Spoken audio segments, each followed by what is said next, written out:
我说什么情况啊？这勒索信都送了1天1夜了，怎么一点消息都没有？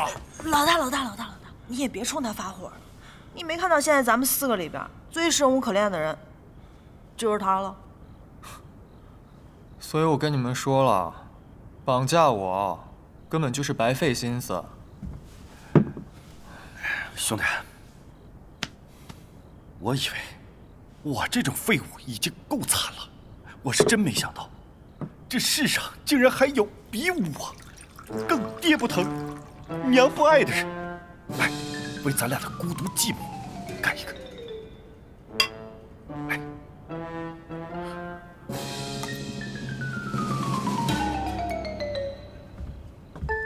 废物，你居然还真喝上了！算了，我看这姓周的根本就不在乎这小子，咱们还是别等了，咱们赶紧出发去雾隐山吧。走，走。雾隐山，雾隐山，人呢？哦。哎，赶紧起来！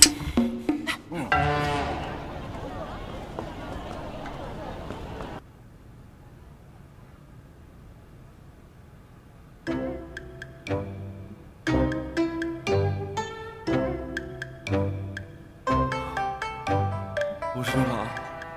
这家伙就这样整整睡了1个晚上啊！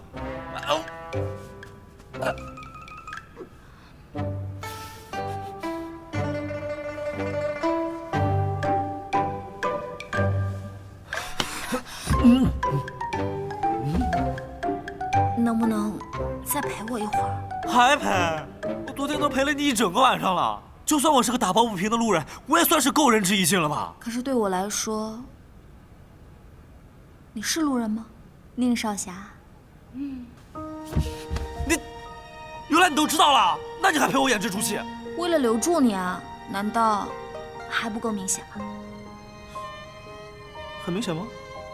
我不管你怎么逃避其他人，但是在我这里，你不是路人。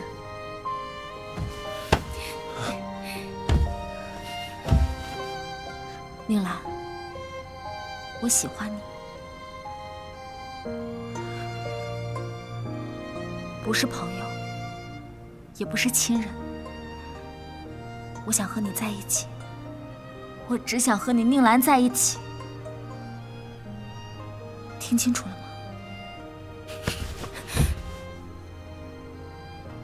你不用再说了，我都有听到。林燕，其实我也喜欢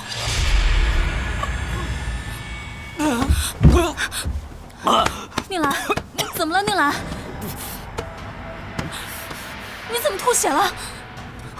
宁兰，你没事吧？唉，3天3夜都过去了，魏琪还是不见踪影。他就算闹脾气，也该消气了吧？婷姐姐，你说魏琪，他是不是在躲着我呀？要我说呀，你就是想太多了。云初这小子成天神出鬼没的，好几天不回家那都是常事儿，没什么好大惊小怪。来，喝杯茶压压惊。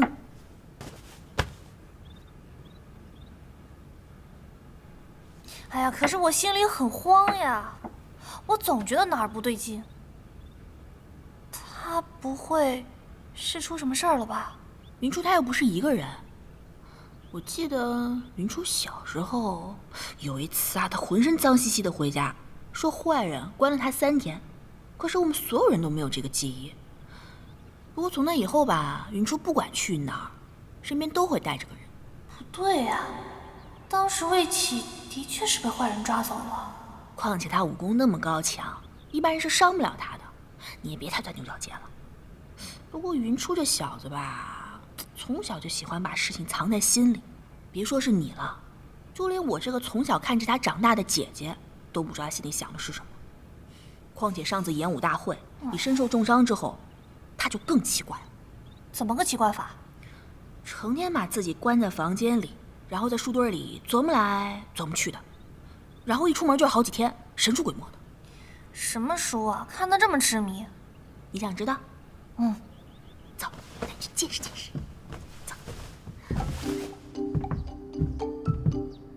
哇，这么多，还全是和艺人结缘司相关的，难怪他对艺人的事都如数家珍呢。这叫爱屋及乌。什么爱屋及乌？因为你是结缘司的呀，因为你是艺人。哎呀，晴姐姐，你可别取笑我了，我现在可是正儿八经的在认真思考问题。可我也是正儿八经观察之后的结论呀。你看啊，这本《结缘司姻缘名册》，你说他一个普通人看这玩意儿做什么呀？那肯定是看上哪位艺人姑娘了。哎呀，也不知道他看上的到底是谁。哎呀，了解艺人的婚配状况，那本来就是魏启的本职工作呀。哦，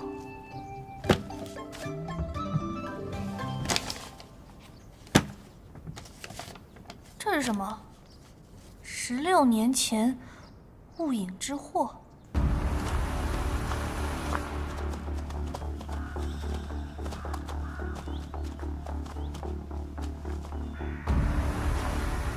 过去，这雾隐山中有一个名为雾隐的村落。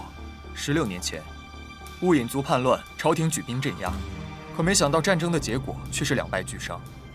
能够从这雾隐山逃出去的人，屈指可数。小侯爷知道挺多的呀。那小侯爷可否知道，这雾隐山中是否藏有一种叫做雾隐石的石头？这我倒是不太清楚，只不过能让你们冒这么大的险，想必这雾隐石应该也不是普通的石头吧？可不是嘛，要不是被逼上了绝路，谁要来这种规定？哎呀，来都来了，甭管前面是龙潭还是虎穴，咱都要闯上一闯。老大说的对，话说咱们来的时机刚刚好。根据我打听的情报，这雾隐山每日晨昏交接之时，正是这雾隐山瘴气稀薄之时。咱们这时候进山，应该会比上一次好一些。那还等什么呢？走呗。小侯爷请，赶快蒙上。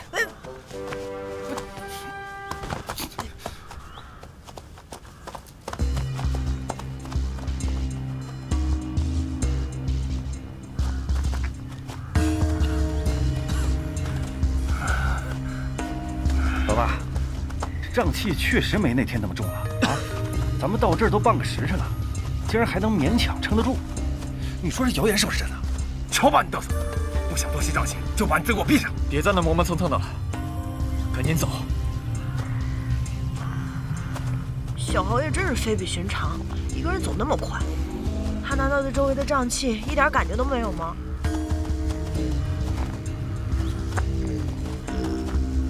小侯爷，这瘴气越来越重了，咱们今天就到此为止吧。就这点瘴气就打退堂鼓了，真是三个废物！要走你们自己走，我还要再调查一会儿。谁打退堂鼓了？无影，跟上，绝不能让魏启这小子瞧不起咱们仨。走。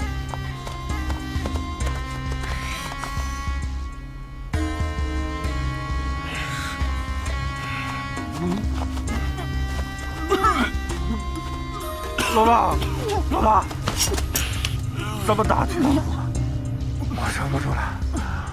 老大，撑不住了，等瘴气来了到这儿，就来不及了。不行，我不能让魏启那小子瞧不起咱们。扶我起来！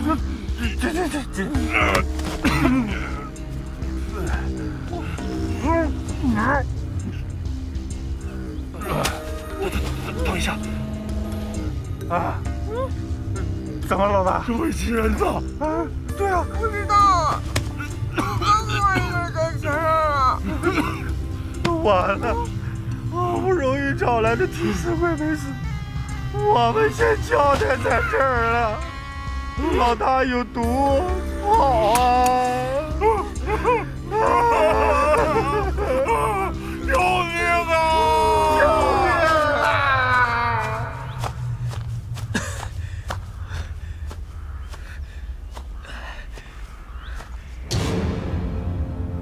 这雾瘴气果然名不虚传，我得抓紧时间。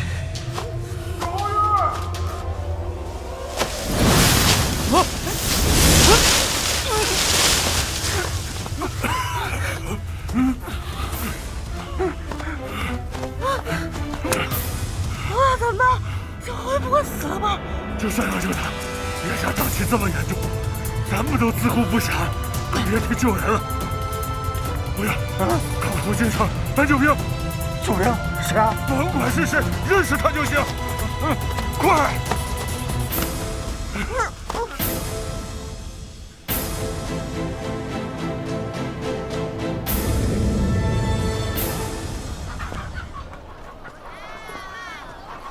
我说，我不就吐了几口血吗？你非得拉我去看大夫，还花了这么多钱买这些药，还不确定这些药有没有用，至于吗？管不管用得先试试啊，有病不能拖着。是啊，万一拖出个什么3长2短怎么办？崔长是，很抱歉打扰二位，可否借一步说话？李嫣，你先回避一下，我跟他好好单独谈谈。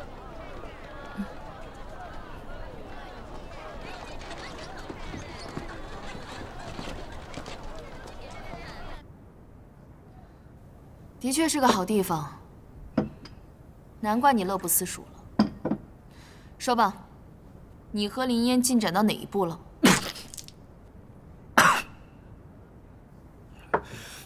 崔长士，你什么时候变得这么八卦了？我可没兴趣八卦你们，我只想知道你和林嫣到底有没有逾矩。关你什么事啊？其实你不说我也知道，如果你们真的有了肌肤之亲，那你们就不是一个吐血，一个失明这么简单了。到那时，不是你死，便是他亡。我当然知道，否则这些日子以来，我也不会一直躲着他，我更不会只敢默默地看着他，保护他。不仅如此，你和林嫣现在的能力已经开始反噬你们的身体，再这样下去，轻则五感全失，重则陷入疯魔。你真的确定这样是为林嫣好吗？宁兰，如果你真的为林嫣好，那就放彼此自由，让她和普通人成亲，把异能传递给下一代，这样她才能够解脱。岂有此理！这算什么解脱啊？异能有什么好的？与其祸害下一代，不如从我开始，彻底消失。你的意思是，不就是异人之间不能结合吗？这有什么难的？只要可以，我愿交出我的能力。林嫣，你想清楚了，你若是失去了这份能力，那么你就会变成一个什么能力都没有的普通人。做个普通人，难道不好吗？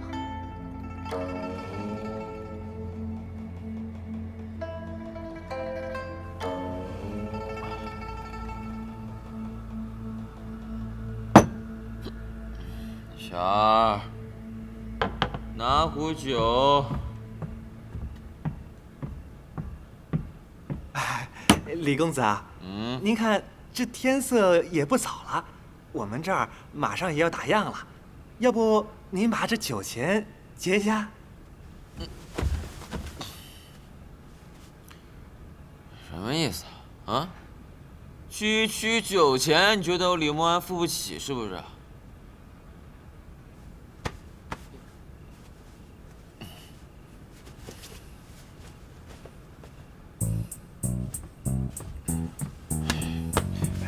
掌柜的，下去吧。哎，李公子，李公子，别找了，别找了，这钱呀，你不用付了。你又什么意思？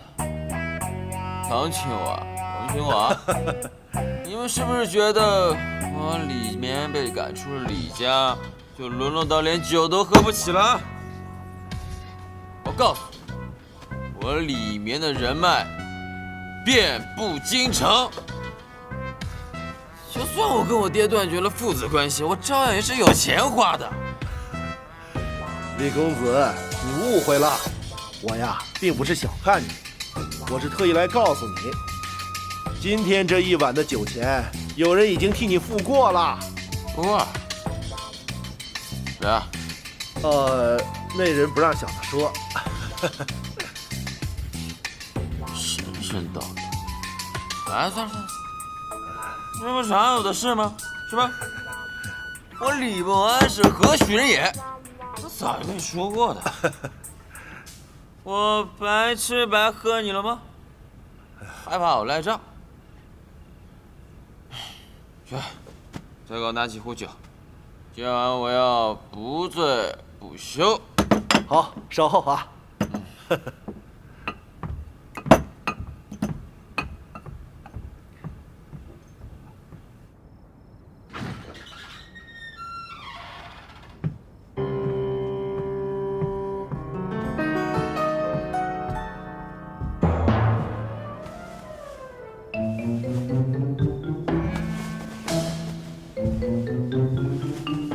喜悦，我就知道是你。李公子，怎么是你啊？啊，不是这醒，对，醒酒汤啊，醒酒汤啊。李公子，你真是神机妙算呐！你咋知道小的是来给你送醒酒汤的呢？哎，真是白气的。我还装模作样的在床上躺着等了他半天，结果等来的去。李公子，咱们趁热喝了吧。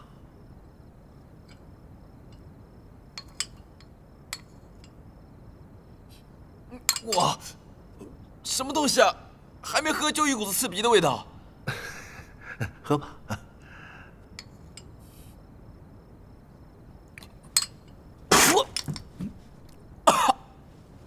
也太难喝了吧！哎，还大蒜味的！你们家醒酒汤里放大蒜啊？哎呀，因为难喝所以醒酒嘛。啊，酒是醒了，我今晚也不用睡了。哎，等等，这么难喝的东西，我以前好像只有在一个人那儿吃到过。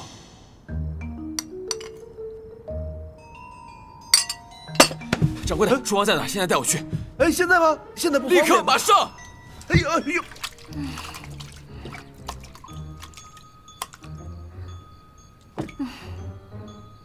这个碗怎么刷都刷不完啊！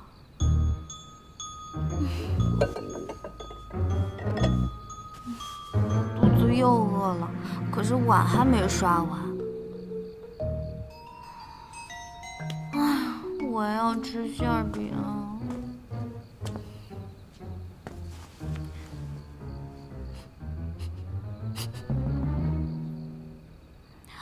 馅饼。必须！馅饼怎么变猪头了？猪头，你个大头鬼！你看清楚我是谁？你还想跑？你到底要躲我躲到什么时候啊？我没有躲你啊。还没有？你没有死，为什么要躲着不见我？死？你还装傻？你以为我什么都不知道吗？爹不是拿你寄进去了吗？啊，你说那件事，那件事是这样的。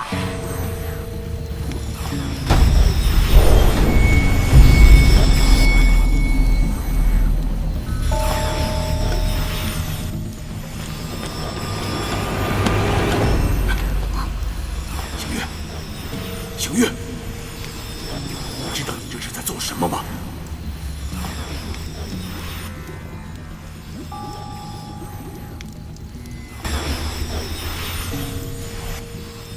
和我梦里一模一样。梦？你的梦境就是告诉你，跳进这里即行落剑。我是梦之啊，其他我不知道，我只相信我看到的。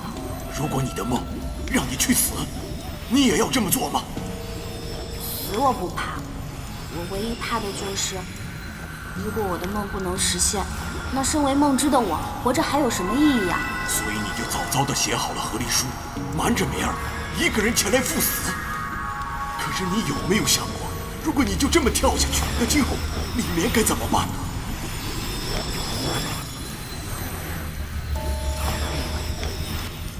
如果能修好星落剑，年他一定很开心吧？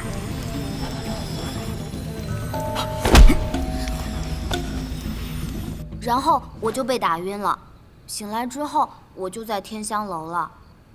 哦，身边还有一大箱子的银票和房契。这些都是我爹给你的？嗯。真的假的？他突然良心发现了？哦，对了，还有一封你爹的信。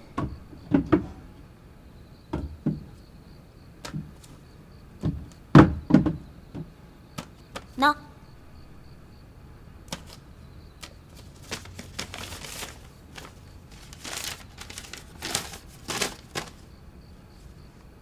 那只笨狗我不要了，给你吧。哦，不予退还，这是什么意思啊？那字面的意思是说，与其把那个白眼狼留在身边，整天给我找不痛快，索性把它丢给你。哼，我眼不见心不烦。可是，那为什么不让我去祭剑啊？这样不是对李家更好吗？说实话，我还真有些后悔把你带回来了。不过当时我只有一个想法，那就是在我做出拿自己的儿媳妇祭剑这种丧心病狂的行为之前，把你带回来。否则别说是绵儿，就连我也无法原谅我自己。可是我的梦……星月，从今以后，你不必执着自己的梦境，绵儿很在意你。不过这小子生性单纯，不好争斗。一直以来，为了我李家在江湖上的荣誉，我总是逼他做他不喜欢的事情。如今我已放他自由，星月，你也要放自己自由。放自己自由？我爹是什么意思啊？啊，合着他就把我当条狗啊？哦，不喜欢就揍人，还不予退还？我呸！打死老子都不回去了。可是我觉得你爹对你挺好的呀，还给了我一箱银票和房契呢。也是啊，谁会跟钱过不去呢？哎，心月，有了这笔钱，我们就开始新的生活了，美滋滋啊！那你就别想了，那箱银票已经被我花完了。你说什么？这么大一箱银票，你怎么花完的？我也不知道啊，就每天吃吃喝喝，就不知不觉就没了呀。不然你觉得我为什么大半夜在这儿刷盘子呀？我说两位，今天这活儿没看完呀？哎，李公子，别急着走嘛，刷碟子吧。哎，等一下，这位掌柜，欠你钱的是他，不是我。哎，你喝了一晚上的酒，可都是夫人替你结的账，你不替她还吗？啊？干吧！啊！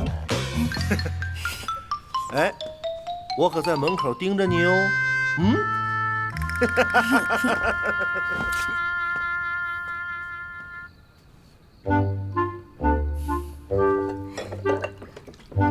莫名其妙。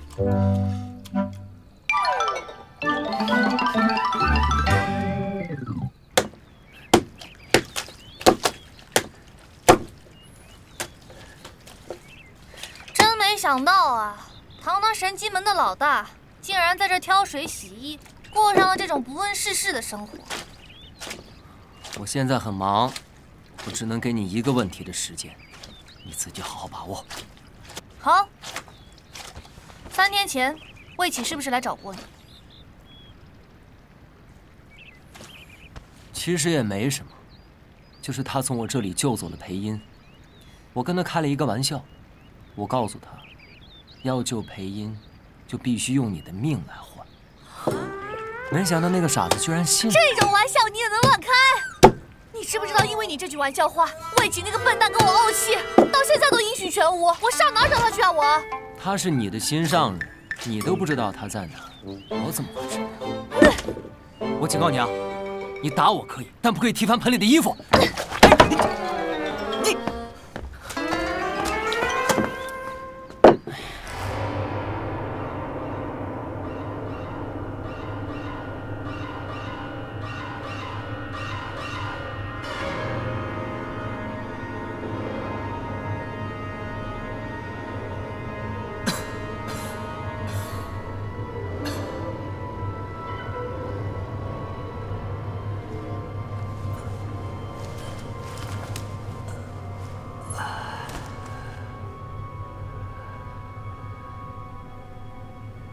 这是哪儿啊？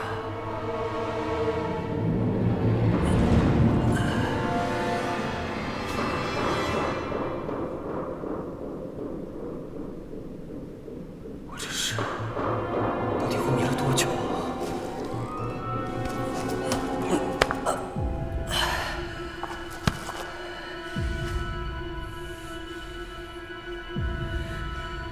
喂，有人吗？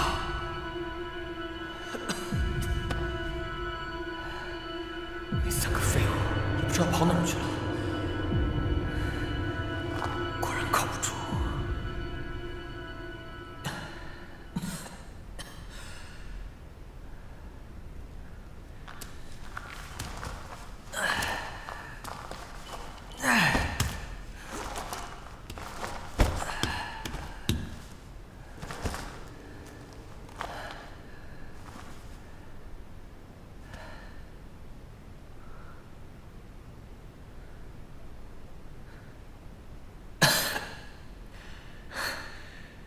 这一幕似曾相识。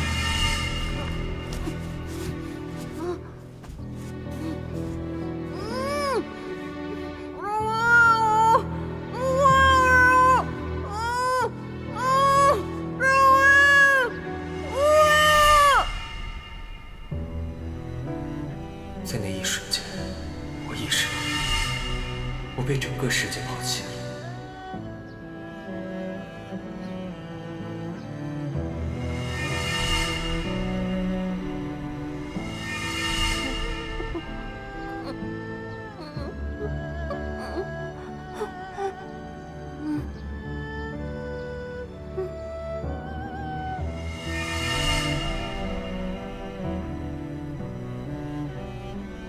别想了，不会有人记得你，他也不会。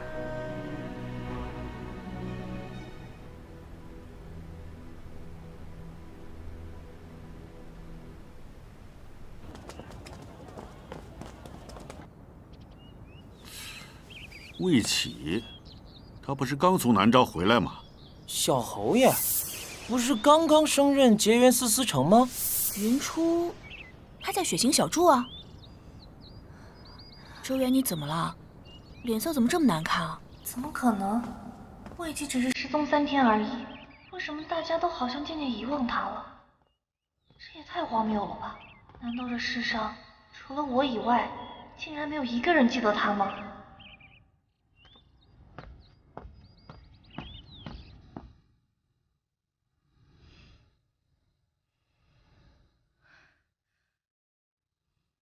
怎么样啊，林烟？默读出来了吗？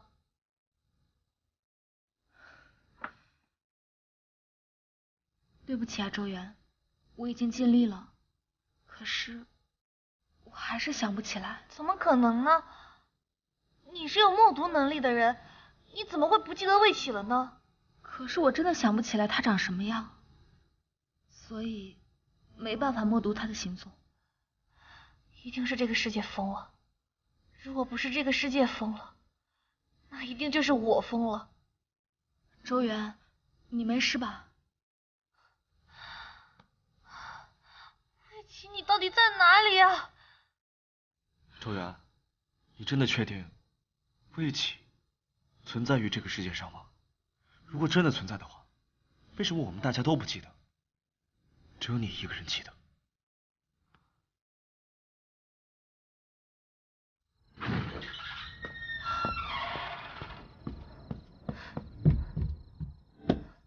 就不信我找不到魏启存在的证明。不是，不是。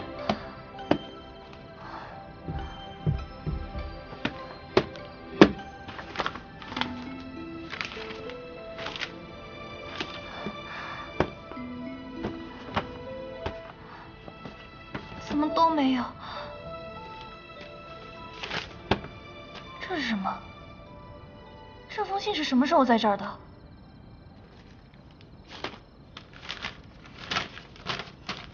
魏启在我们手上，若要救他，就在日落之前带白银50两到红线庙来。什么？魏启被绑架了？哎，魏启的名字还没有完全消失，这就说明这个无影还记得他。失踪是3天前，那就证明这3天他们一定见过。可是都过去这么久了，也不一定还在红线庙。无影，这个名字怎么这么熟啊？到底在哪儿见过？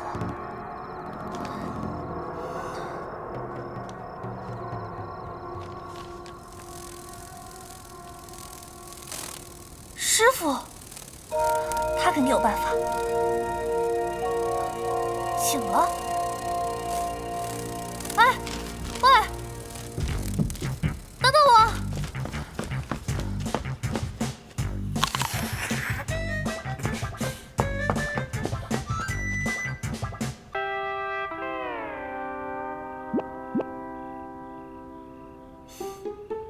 冷静冷静，一定是我进门的方式不对，重来。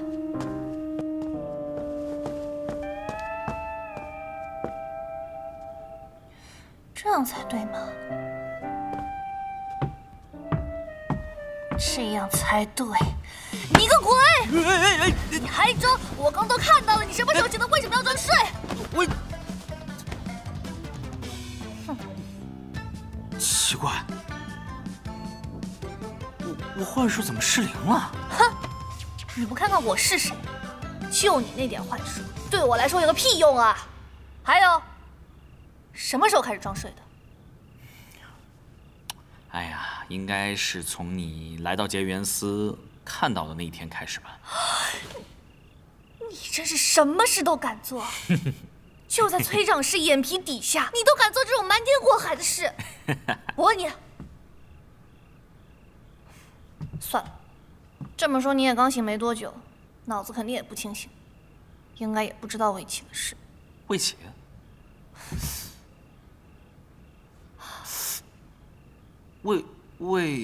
为什么启？魏启？为什么启？看吧，果然你也不记得，好好的一个大活人，就突然从这个世界上消失了，好像除了我以外，没有人再记得他。哎呀，我的确不知道你说的什么魏启啊，也听不懂你在说什么。不过我倒是觉得，你说的这件事，不是一件坏事。还有比这更坏的事吗？这件事嘛，你要反过来看。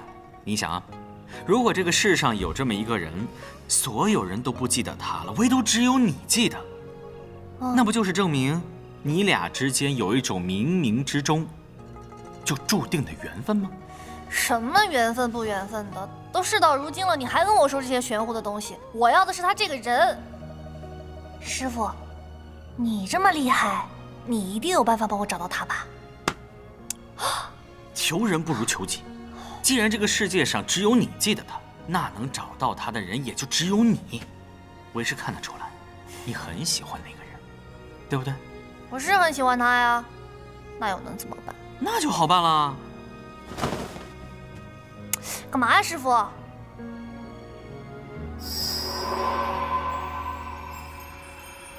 看，这是我的相思碟。世间万物，终究一个缘字，缘由心生。只要你用心去找，那你的思念就会指引着你，找到你的心上人。我知道了，跟着他我就能找到魏启了。啊！喂，谢谢师傅，我走了。哎，孺子可教。那为师就继续装睡去了。我记哪儿呢？哦，在这儿。哦，哎，哎，喂，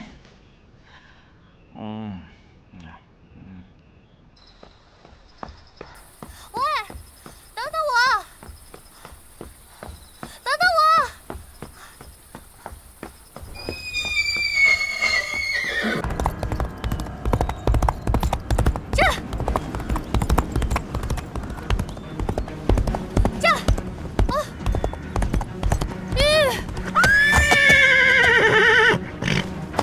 魏启，不是魏启，我怎么觉得你长得有点眼熟啊？我想起来了，你是那3个门徒中的吴影是吧？对，就是在下。我正要找你们，快说，把魏启绑去哪儿了？敢说一句假话，你给我小心点！女侠饶命！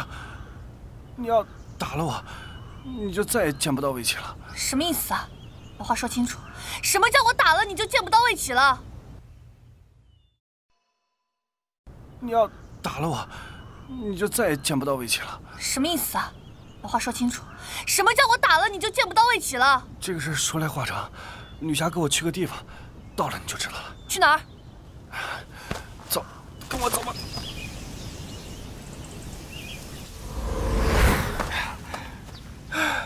这就是你说的雾隐山。魏启就在这山里面，这山里面有瘴气。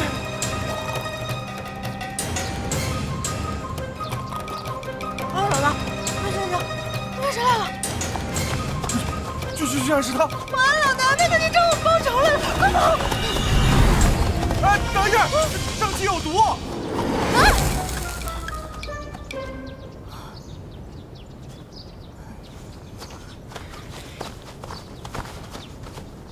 怎么回事？这不是普通的雾气吗？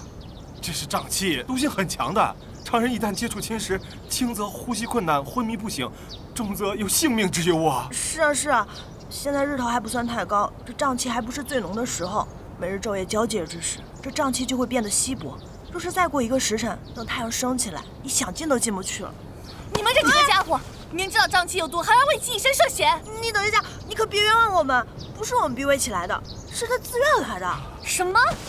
魏启自愿？没错，魏启已经在这林子里边吸了1晚上瘴气了，眼下这太阳就要出来了，你再不赶紧救他，他必死无疑呀！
是的，不信你捏捏看。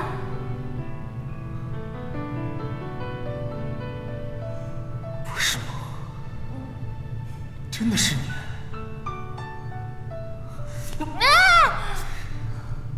我让你捏，没让你这么用力啊！你怎么才来啊？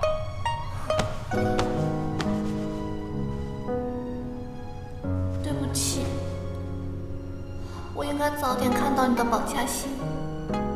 我知道我现在说什么都没用，等我们出去之后，你想怎么惩罚我都行，有什么气都尽管往我身上撒。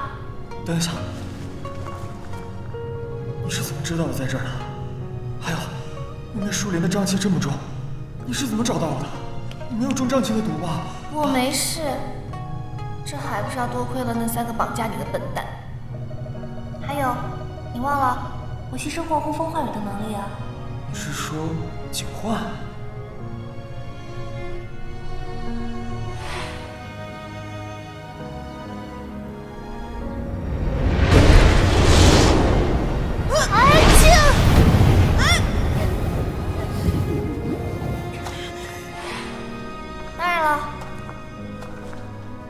最重要的还是因为有他。是吗？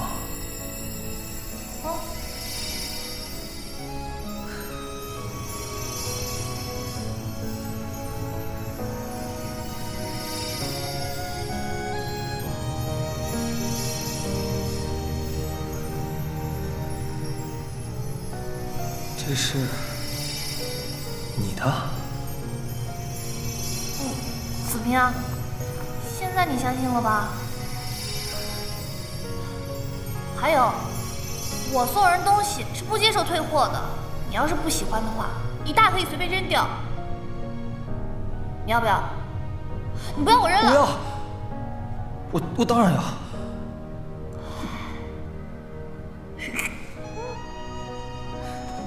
都你的，给你。不管你在哪，我周元都一定会找到你的。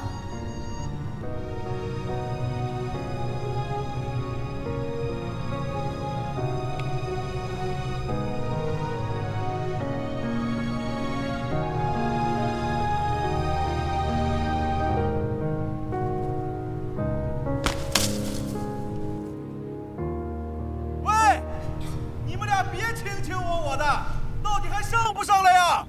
是啊，我们都蹲累了。瘴气快来了，有什么上来说行吧？好，我们现在上来。来，当心。来，你上。你先。魏琪。你先。快点儿！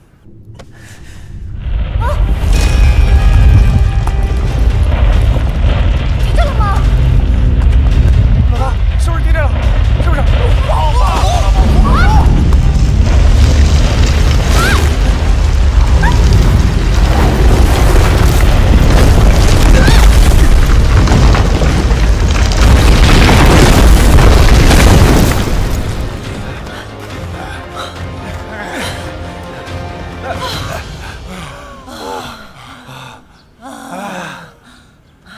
这儿总安全了吧？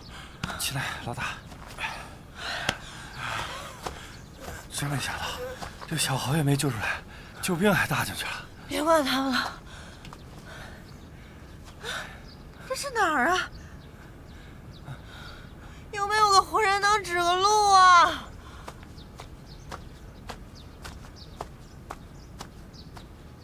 哎，老头！哎，老家伙，你别敬酒不吃吃罚酒啊！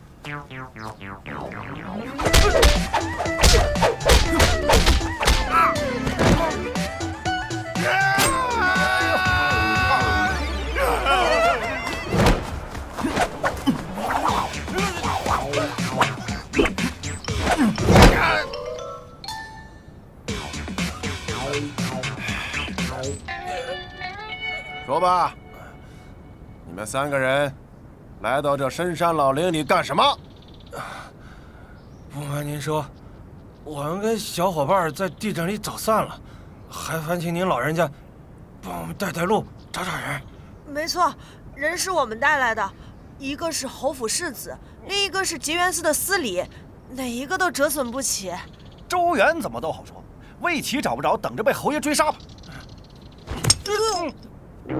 他们走了，你找我干什么呀？我找你怎么了？我告诉你们啊，周原要是有一个闪失的话，我就把你们3个神机门的人扔到河里面喂鱼。老爷子目光如炬啊！敢问您是哪路英雄啊？哼！青陵县县城周培，你们口中周原的爹。周原更重要，周原不重要。是，周原最周原重要，不重要。这有什么重要的？最重要是周原，我也不重要，啥也不重要。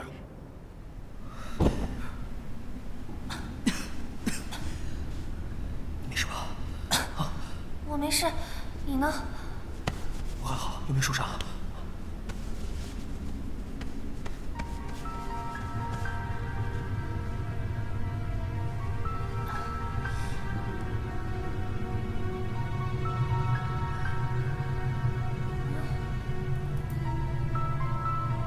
我们去前面看看。啊，走。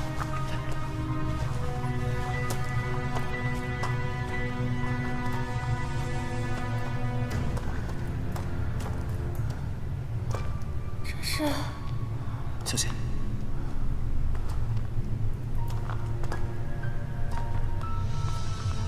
这边出口被堵住了，再找找有没有其他的出路。趁现在还有火。而且，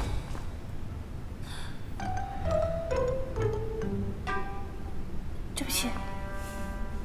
你能不能紧张一点啊？现在可是生死存亡的时候。哎呀，我这不是在弄了吗？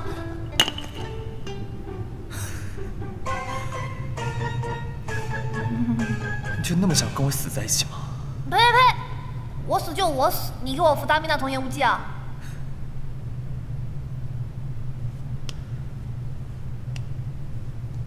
好吧，不管前面刀山火海，我都陪你。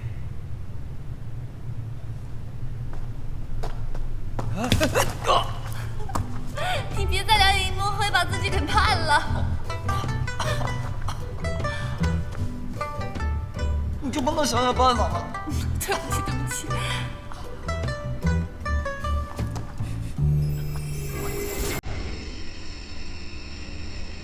你看，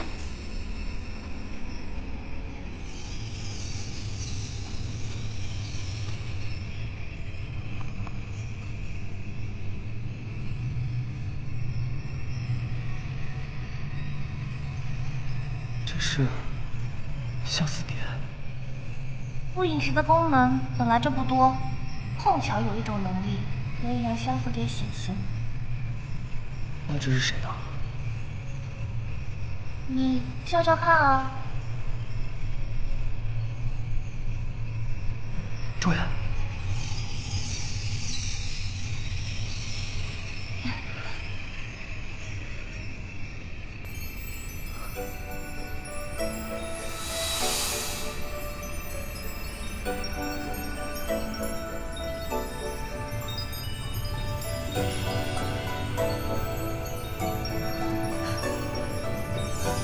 现在你明白了吧？我对你的心意。现在是说这个的时候吗？当然啊，再不说，可能都要死了。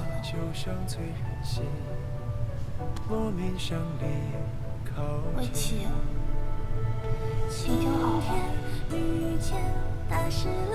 我周原喜欢你，只喜欢你，能和你死在一块儿，我心甘情愿。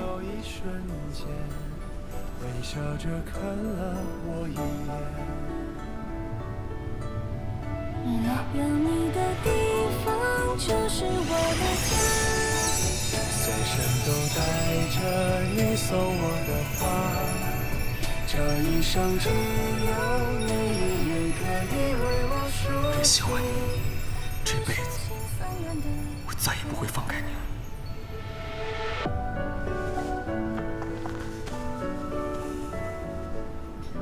我现在一定是这个世上最幸福的人。这个家人，这些话我早该说给你听。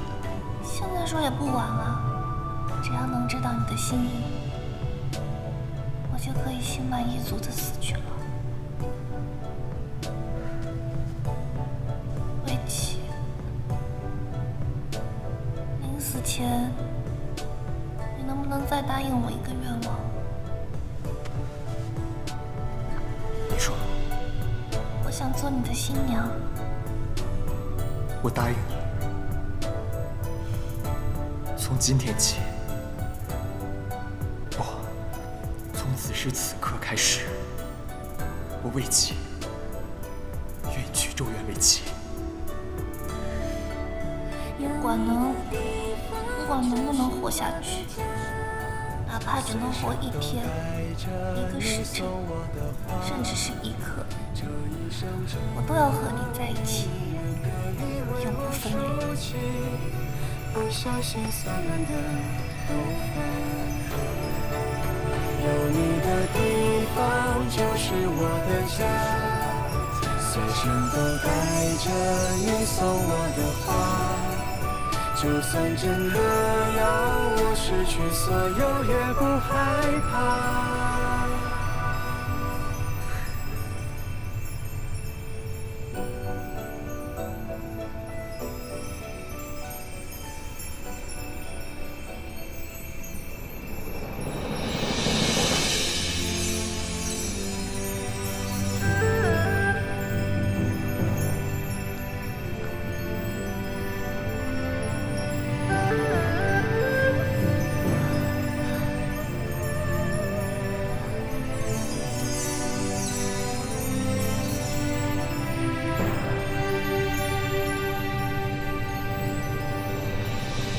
相思蝶是怎么了？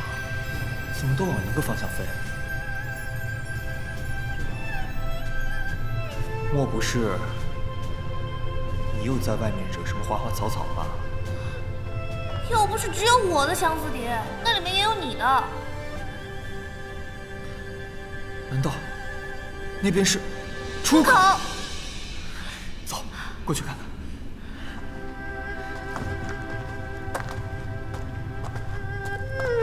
小心！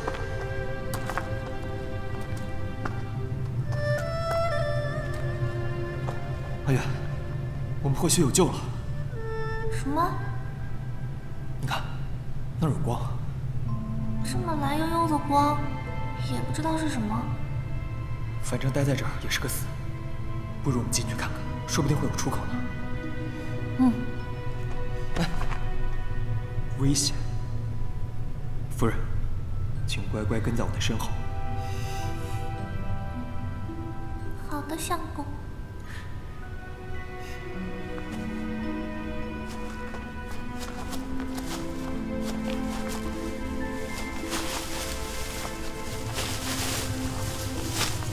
小心！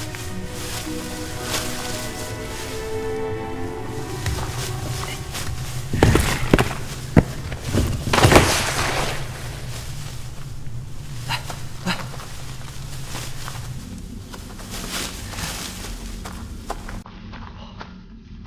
不是吧？怎么了？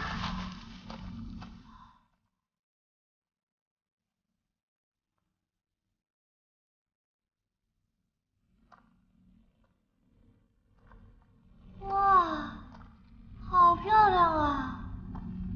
这难道就是仙境？这里看上去是有人生活过的痕迹，这里应该是某个部族村落的遗址吧？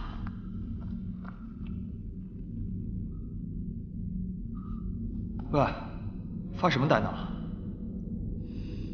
没什么，只是觉得怪怪的。一来到这儿，就有一种似曾相识的感觉。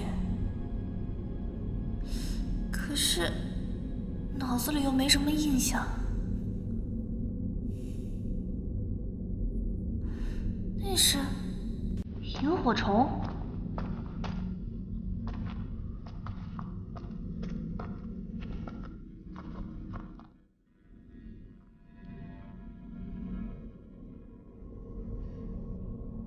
这个光是从石头里发出来的，但是这个石头我好像在哪儿见过。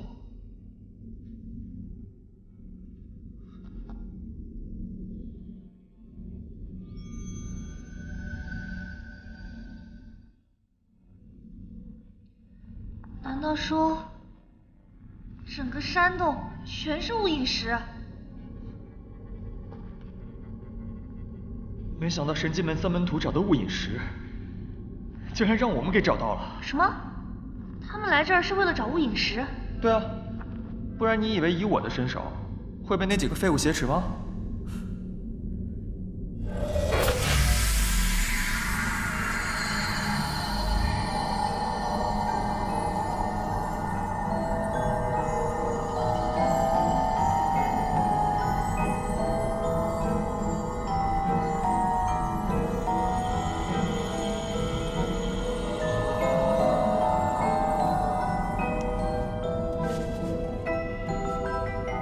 手环吸收的能力消失了。小时候，我听我爹说过，我家附近有一个山洞，洞穴里总是发着星星点点的幽光，置身于洞穴之中，便能看到未知的真相。你爹说的，该不会就是这个山洞吧？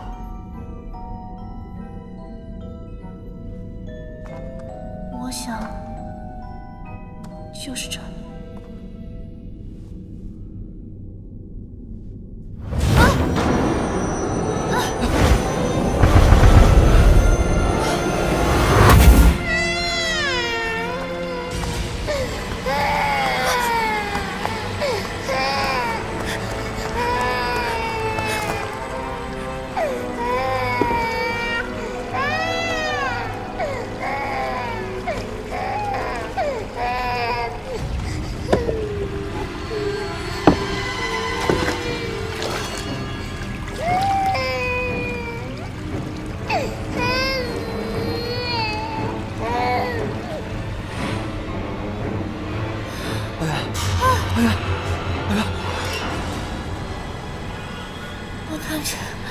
你看见什么了？哎呀！阿元，你怎么了？阿元，你别吓唬我啊！阿元，只是被岩壁困住了意识而已。是谁？你怎么知道他的名字？还叫这么亲热？站住！我不管你是人是鬼，你再靠近我就对你不客气了。我是阿元的爹。你是阿元的爹，那我还是他。什么？你是阿元的爹？怎么不说了，小子？啊？你是阿元什么人呢？啊？你们俩到底什么关系？我是他，我是他爹啊！不，我爹，我是他。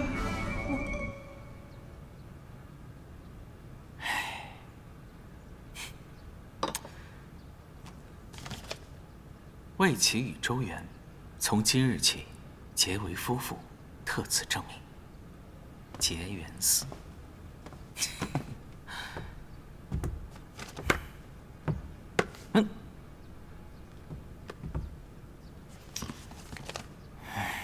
为了撮合魏启和周元，你也是煞费苦心了。我嘛，好歹也是月下仙啊。况且他们这对情侣，也是我撮合过这么多对情侣当中，最一波三折、跌宕起伏的一对了。同时也是最匪夷所思的一对。要不是你提醒了我，我到现在还不记得有魏启这号人呢。不过说来也怪，明明是熟人，此刻看着他的名字，却仿佛刚刚想起一样。只要周元和魏启在一起，那他就不会从我们的记忆中消失。这两人可真是有趣。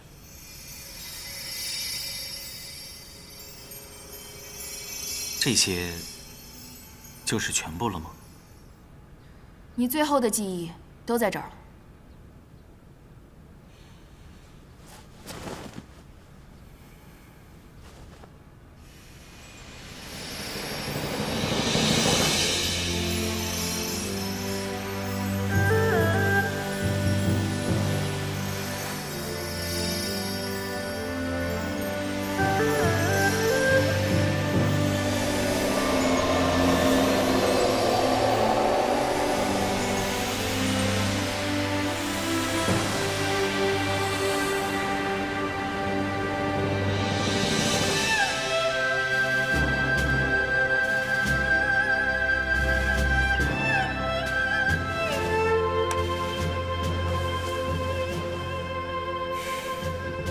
谢谢你，把我把这段记忆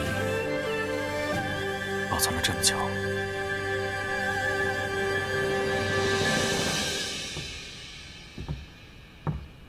结果，你还是要回到雾隐山吗？从哪里跌倒，就从哪里站起来了。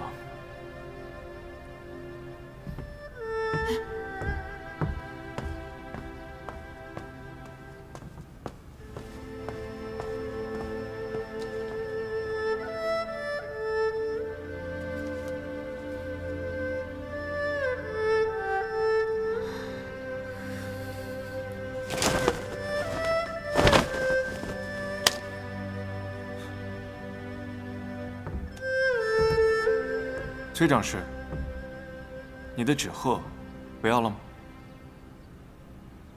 这么好看的纸鹤，扔了，多可惜。有什么好看的？这样的纸鹤我多的是。好看的纸鹤千千万，可是它却是独一无二的那只。不如就由我来替你保管吧，万一日后想要寻回了呢？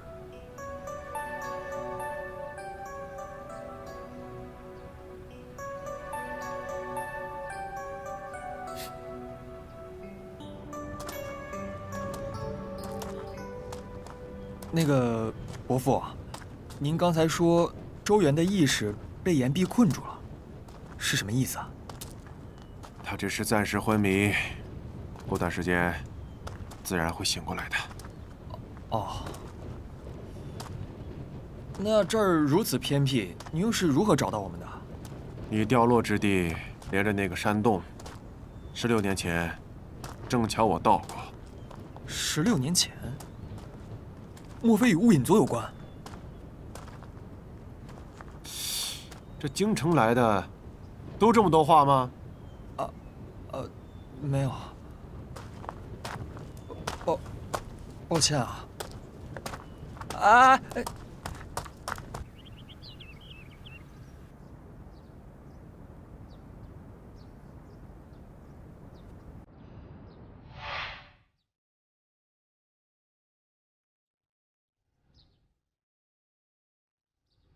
又是这个景色。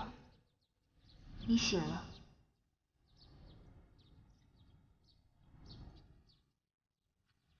与其说醒，其实是又做了个梦吧。你到底是谁？比起你是谁，我的身份反而没有那么重要。什么意思啊？我是周元啊，我爹爹是周培，哥哥是周平，出生在青陵县，有什么问题吗？那不是你真正的身世。还记得你们刚才进来的时候看到的山洞吗？那里才是你真正的根。你说那个都是巫隐石的山洞，那儿到底是什么地方？那是你们口中异人起源的地方，雾隐村。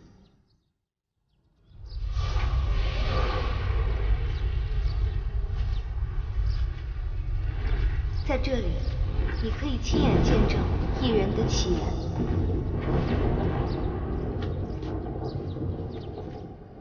又是那个村庄。那是雾隐村。你们所见过的所有异能，都是来源于这场100年前突然降临的星落。从这些星星坠落开始，这里所有人的命运都被改变了，也包括我。可是，这些和我有什么关系啊？你身为一个异人，难道不想知道世上的异能都是从何而来吗？那场星落让雾隐族人拥有了异能，也带给我们无尽的灾难。身为一个异人，要么与普通人通婚生子，要么忍受异能带来的折磨。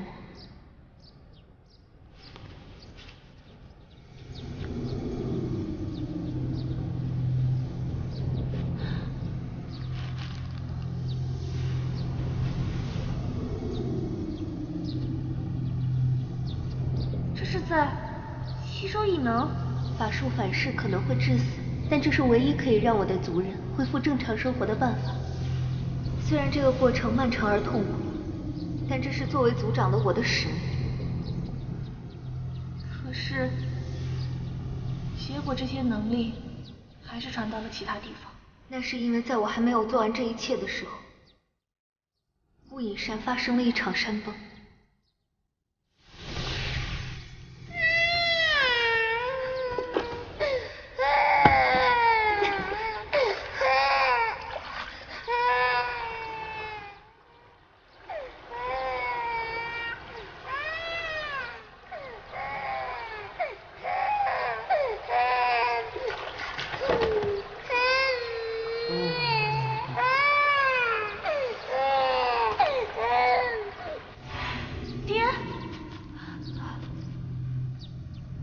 时间到了，临走的时候，这个给你。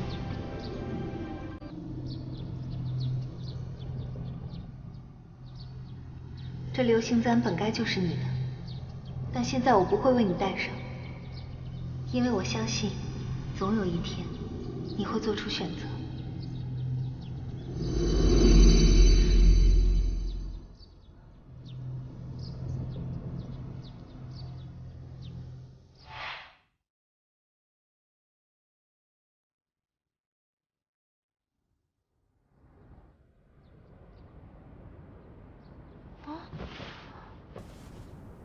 居然不是梦！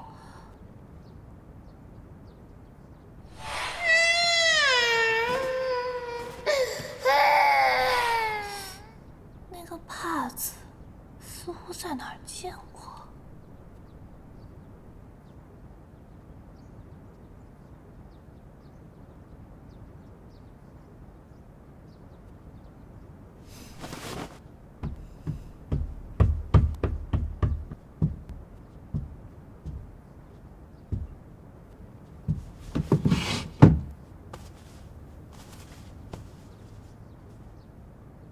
就是这个。这些搬那边去。是。这些，把东西搬到伯父大人的书斋去。快点。是。哎，这是怎么回事啊？啊？哎，这是怎么回事啊？伯父大人，这些都是晚辈刚刚从附近镇上置办回来，用来孝敬您的见面礼。事出突然，准备不周，还请伯父大人不要嫌弃。哎呀，魏小侯爷，在下只是一个区区的八品小官，用不着你大费周章。哎，这要是让外人知道了，还以为魏侯爷给我们周家下聘礼呢。伯父大人能这么想，自然再好不过了。我已允诺娶阿元为妻，那您就是晚辈的岳父了。长辈知礼不可废，这一点点礼数是应该的。哎呀，小侯爷，不是老夫泼你冷水啊，你和我女儿的婚事吧，恐怕还得要再三思。别的不说，就说我女儿的身份吧，你了解她多少啊？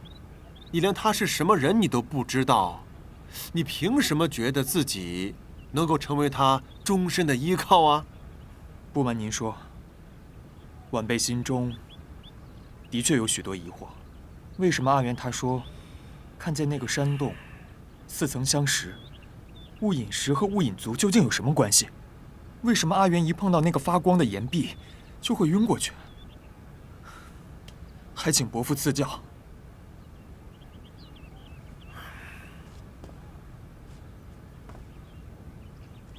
知道真相又如何？如果我告诉你，我女儿的身份不简单，你还会娶她吗？爹，我来听您说吧。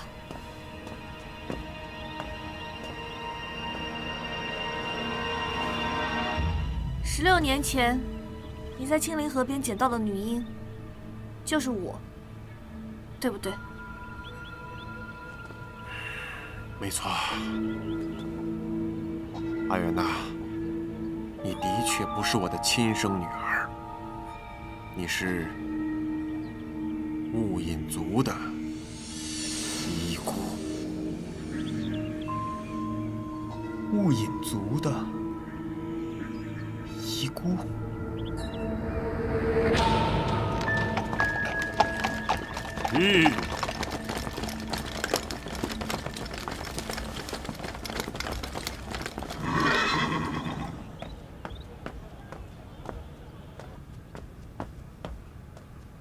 爹。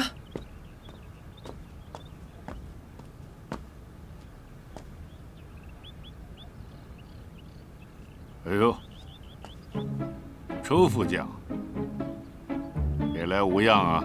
他们怎么还挺熟的？现在应该称呼您周县城，对吧？魏侯爷太客气了，没想到啊，你魏侯爷千里迢迢从京城来到我这穷乡僻壤，下官有失远迎，还望恕罪。而且他们俩讲话都阴阳怪气的，好像关系不太好。可是我爹是怎么找到这儿来的？我都能找到你，其他人也不会忘了你啊。魏琪，你这一声不吭的就来到雾隐山，一走就是好几天，你知不知道我和你姐为你有多担心吗？快跟我回去！等一下，爹，我还要带一个人回府。你说什么？就是他，周元。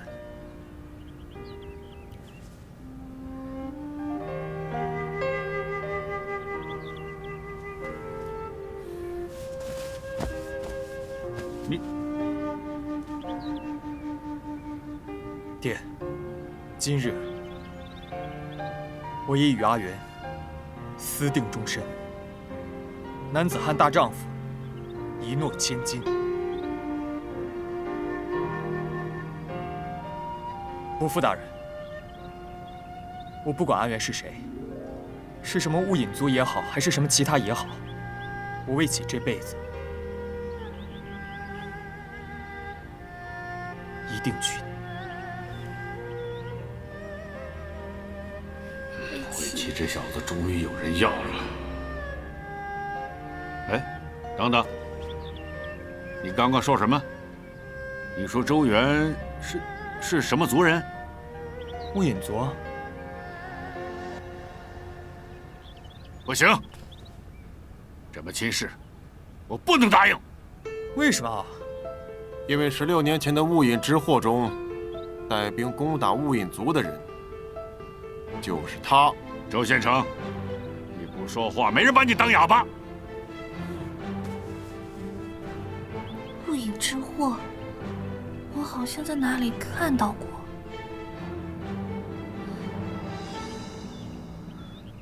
魏启，你怎么脸色突然这么差？雾隐之祸，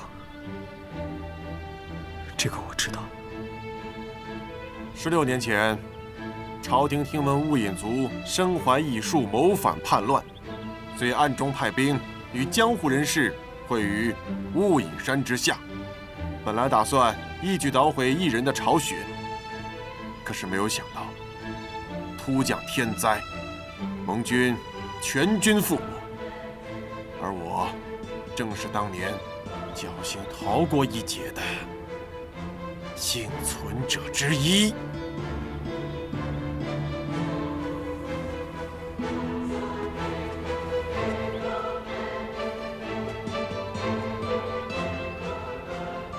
爹，当年带兵攻打雾隐山的人，真的是你吗？没错，是我。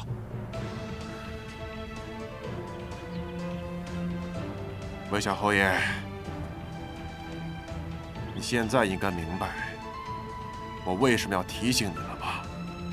你是导致雾隐族被灭族的仇人之子，别说我不愿意，就是你爹，他也不会答应这门亲事的。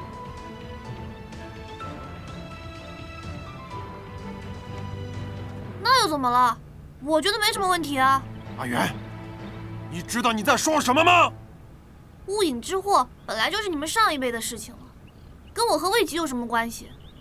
你，魏琪，你不是说不管我是什么样的人，你都一定会娶我吗？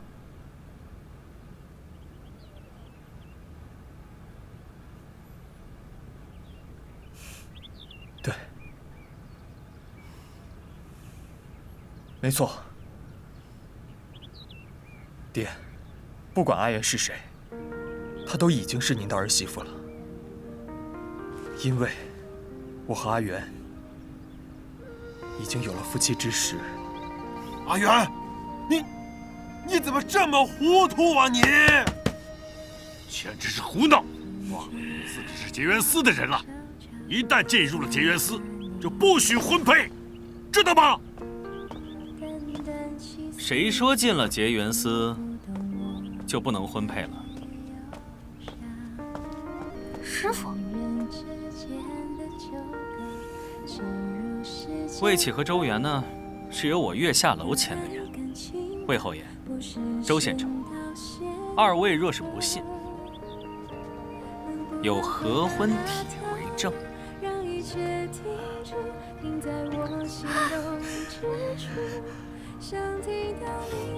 说到底嘛，都是小辈儿们要成亲，又不是你俩成亲。那你们互相不对付，他们互相看对眼不就行了？魏启、周岩，还不快走！要不我们先进去喝个茶？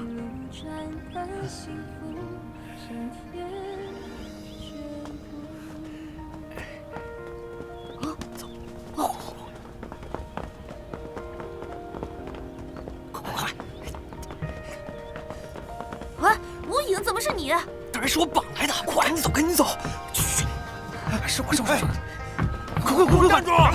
我们这是要去哪儿啊？站起！哎，这车呢？哎呀！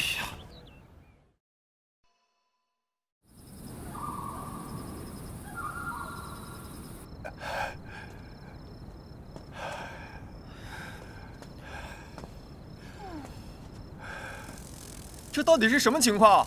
有没有人出来解释一下呀？对呀，师傅，你这三更半夜的把我们丢到红线庙，到底几个意思啊？哎，为师为了撮合你们，可算是操碎了心呐。没想到你们两个竟然这么快就把初心忘得一干二净。初心？好了，剩下的时间就交给你们了。笨徒儿要好好把握机会，可不要辜负师傅我一片苦心哦。先走了。喂，你怎么说话只说一半啊？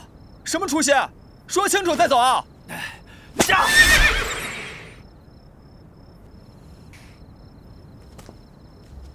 哎，阿元，不求门当户对，郎才女貌，只求上天赐有缘人共度此生，余愿足矣。你怎么知道这个？想不到吧？因为我当时就在这个庙里啊。好你个周元，说，你还有多少事情瞒着我？我想想啊，一个、两个、三个。我就是随口一问，你还真有啊！岂有此理！你给我出来！本世子今晚收拾收拾你！我错了，我错了！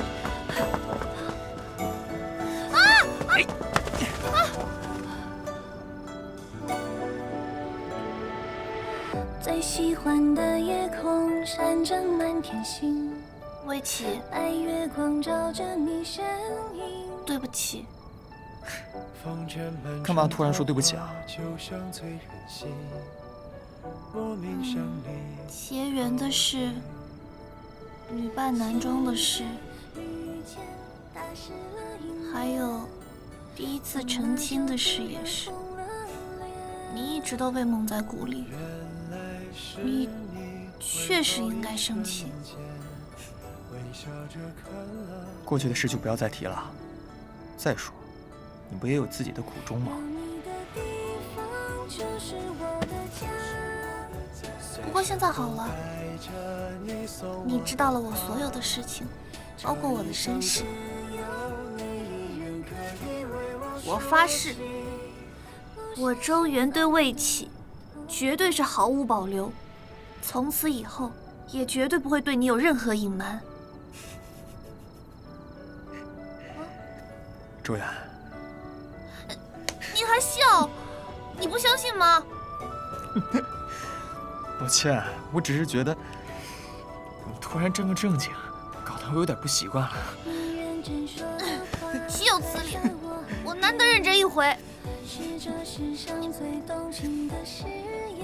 你再笑，我就不理你了。无可救药的榆木疙瘩，你打一辈子光棍吧！啊！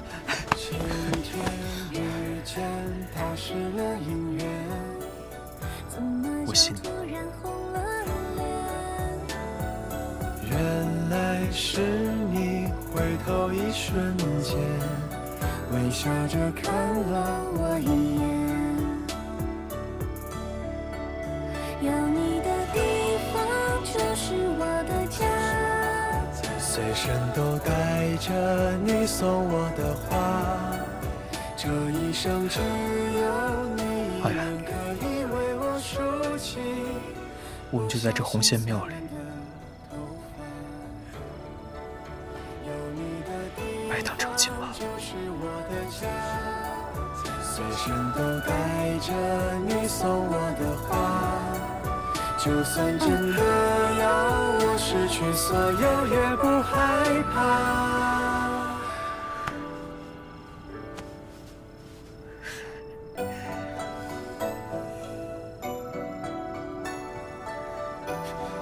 拜堂成亲也不叫上师哥，师妹，太不够意思了吧？啊，宁兰，你怎么在这儿？啊！当然是你师傅告诉我们的呀。李眠，怎么这么重要的事情都不跟我们事先打个招呼啊？还有喜糖，不请喝喜酒，总要给吃喜糖吧？来，走。哎呦呦，都看到了。怎么？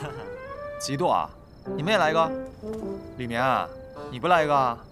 哎，人家还是小孩子，不行。宁兰，亲一个，亲一个，亲一个，亲一个，亲一个，快点儿！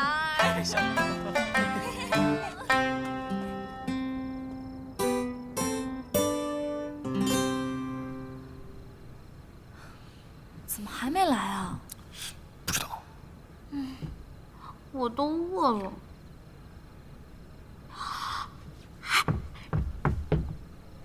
哎，等一下，急什么呀？忍一忍，一会儿再吃好不好？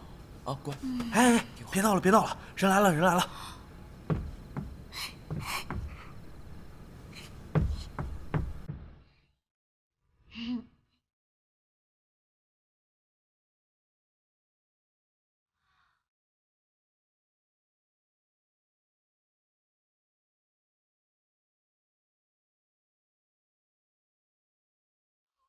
好美呀！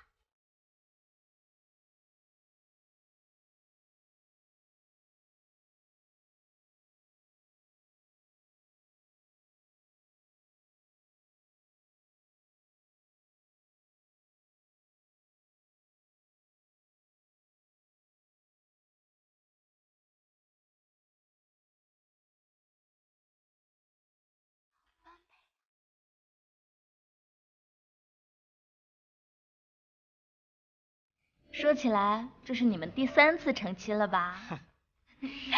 前2次都是阴差阳错，这次是真的。可惜了，这次双方父母都不在，只能勉为其难的拜一下月下仙喽。嗯，走，来吧。那个，我能不拜他吗？我一看到他那脸，我就低不下头。好过分啊，小侯爷！你也不想想，为了撮合你，我裴英出了多少力？再说，一日为师，终身为父，我既是阿元的师傅，那也是你的长辈，你拜一拜我不吃亏吧？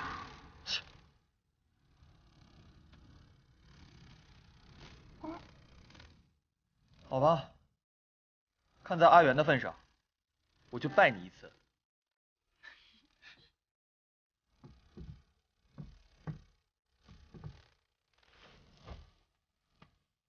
月下仙在上，魏启跟周元真心相爱，今日结为夫妻，永生永世，至死不渝。愿上方保佑，让我们生生世世结为夫妻，永不分离。一拜天地。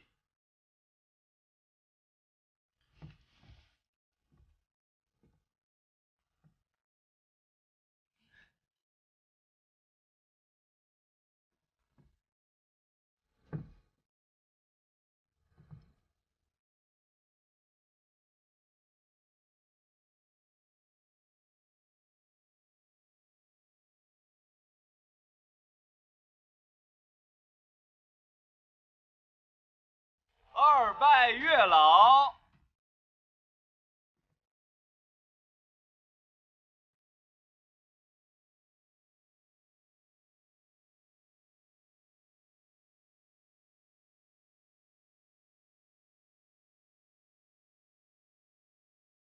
夫妻对拜，拜。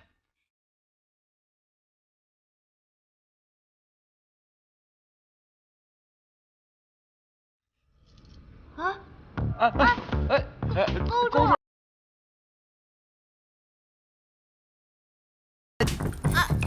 慢点，慢点！我头发！小心一点，要掉了！扯到头皮了，我头发要断了！还没好，我快掉了！等，小心！慢点！好。啊，好了，继续。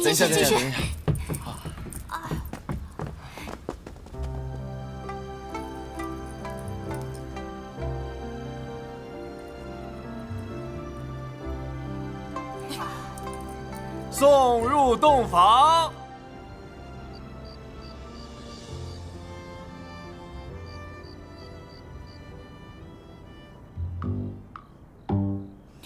按说现在不是该洞房了吗？为什么只有我一个人在这儿？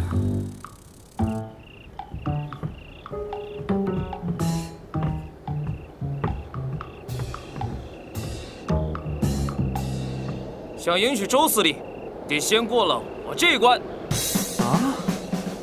什么？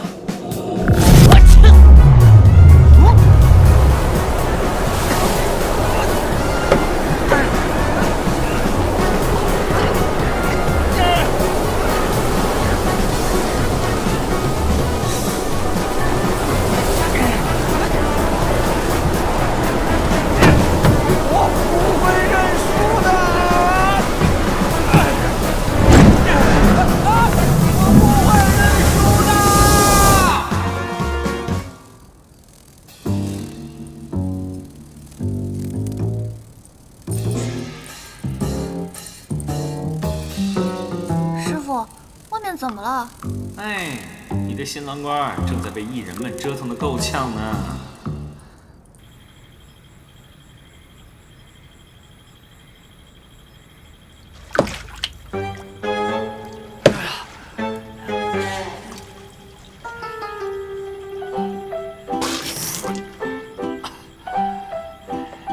不走正门，我走水路总行了吧？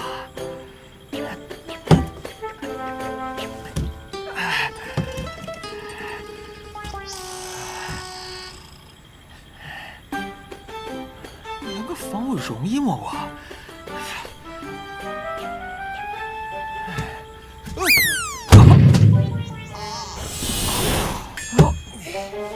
嘿嘿，小侯爷，走夜路要小心哦。要小心的是你吧？啊！相公，夫人。哎呀，相公，你看你。你太可怜了，都被弄成这样。这还没动把人折腾成这样，这还怎么洞房啊？哎，魏琪，你没事吧？来，好大的酒味儿，他们是给你灌了多少酒啊？不然呢？以我的身手，凭他们能拦得住本世子啊？那个景焕还有江然，也不知道他们到底是来祝贺的还是来捣蛋的。你等着啊，我去给你拿点醒酒汤。哦。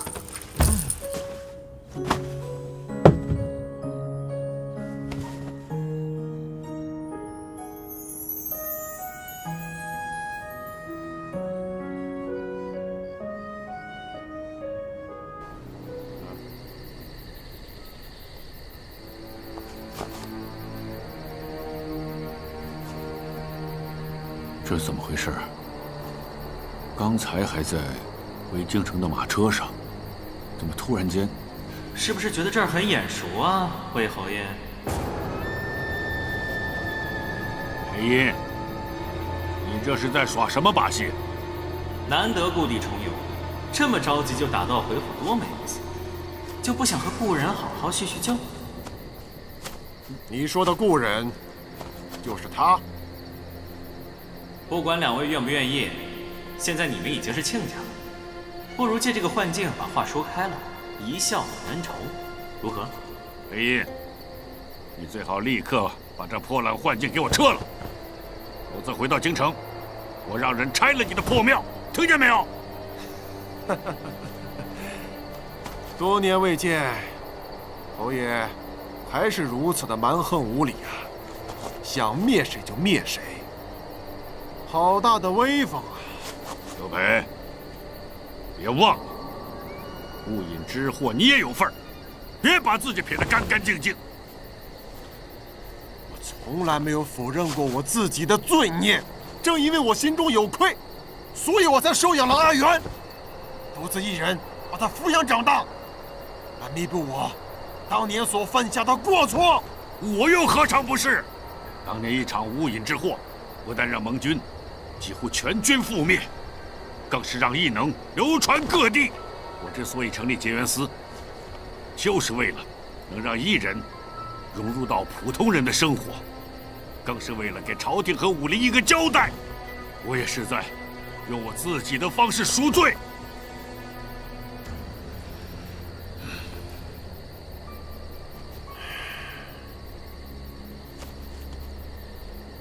也许你说的对。在那些无辜遭罪的乌影族人的眼里，我和你并没有什么区别，不过是50步笑百步罢了。现在可笑的是，咱们的儿女都成了夫妻，可咱们这两个老家伙却还在这儿，为了那些陈年的恩怨，吵得脸红脖子粗。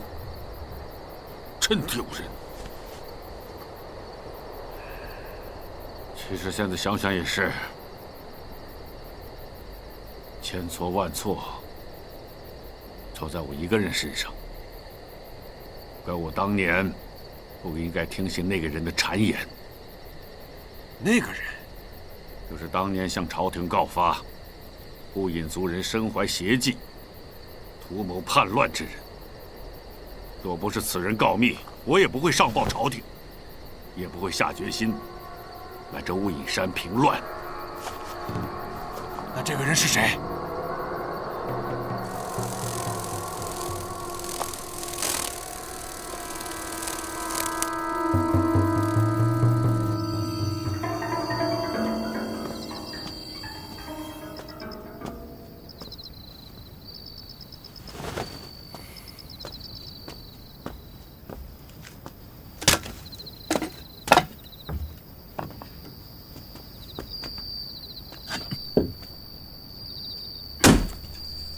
我想说，之前你为了引我现身，成天喊打喊杀的，如今一转眼，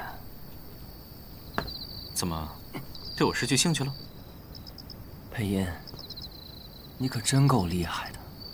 什么自觉无感，什么记忆丧失，我玩得很开心是吗？还嫌没玩够是吗？如果我的所作所为伤害到你的感情，我很抱歉，但是我真的很好奇，到底崔莹跟你说了些什么？退婚？你说裴英她去读卫府，为的只是退婚？不可能，这不可能，这全部都是假象！不信，我不信！一定都是裴英那个老狐狸耍的把戏，是你们两个串通起来想骗我！正如你找林烟默读出来的结果，16年前，裴英离开雾隐村之后，便来到都尉府，想退掉与崔家小姐，也就是我姐姐的婚约。可惜我姐突发疾病去世，这婚约也就不了了之。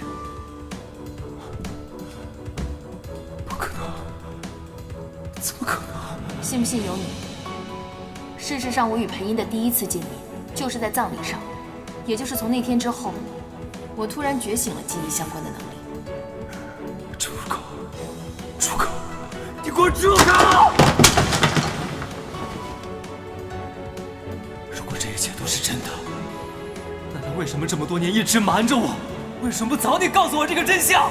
当年我也曾经向他追问过真相，后来我才知道，当时他被雾隐族族长星元所救，离开雾隐族的时候，曾经答应过你们族长，等自己的事了结之后，就回雾隐村找他。可谁知，那之后没多久，雾隐之火引发山崩，雾隐村一夜之间灰飞烟灭。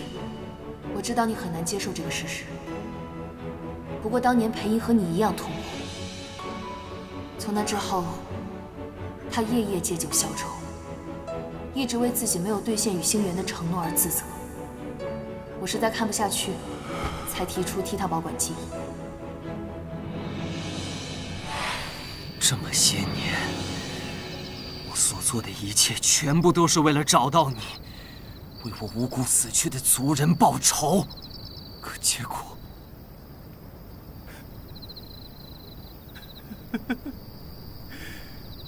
结果你告诉我，我所做的一切努力全部都是空的。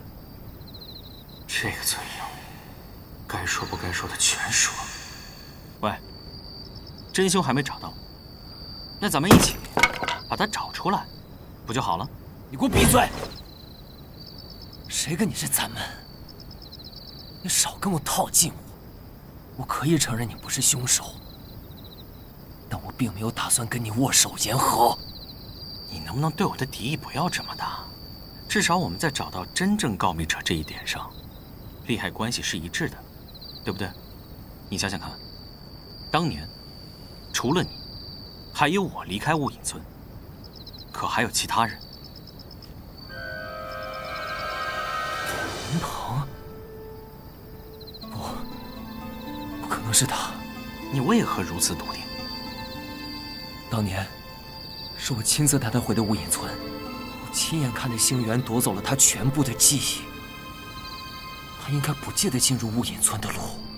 那如果他找到其他方法，知道了如何找到雾隐村的路呢？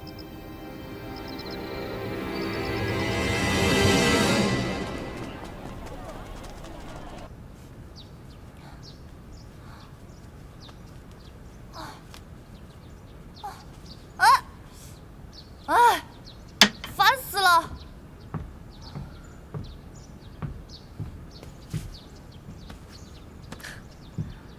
这都半个时辰了，你怎么还顶着个鸟窝啊？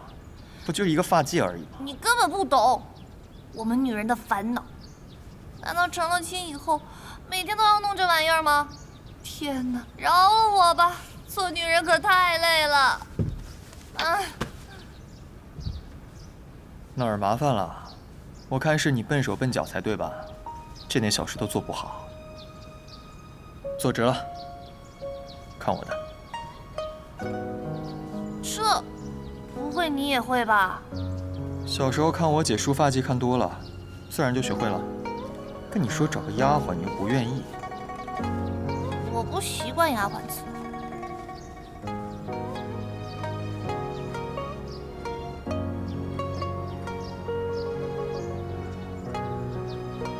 好了，那自己看看吧。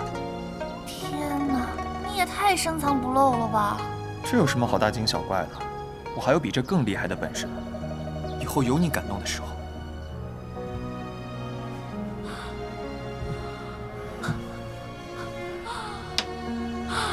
想什么呢？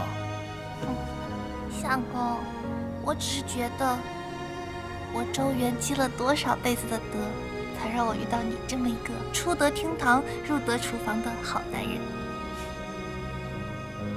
是啊，你这个女人啊，不但性格大条、直肠直肚，还笨手笨脚、不得要领，简直就是一身缺点。你，不过我偏偏就喜欢你这样的，包括你的缺点，只要是你的，我都喜欢。你说这是为什么呢？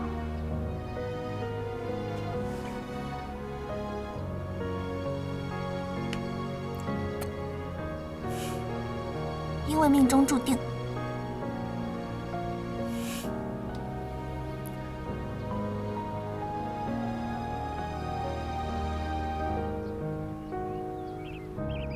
原来你们还好意思来结缘司见我？崔长师，我知道我们触犯了结缘司的规矩，今天我们就是来守法的。哦，那你说说，你触犯了结缘司的什么规矩？在结缘司任职期间不允许谈婚论嫁，一旦谈婚论嫁，就要离开结缘司。原来你知道啊，知道还犯贱！看看你们昨天都干了些什么好事！好端端的魏侯府，被你们搞得天翻地覆，一片狼藉。你说该怎么罚？一切全凭崔长师做主，只要别让我离开结缘司，什么脏活累活都可以。好，既然你都这么说了，那你就去婚律部当个杂役吧。婚律部？这婚律部是专门处理和离休憩的地方，3天2头就有人闹和离，成天鸡飞狗跳。你让这样一个新婚燕尔之人去婚律部当杂役，恐怕不合适吧？那礼仪部呢？筹备操办婚事，这个应该没问题吧？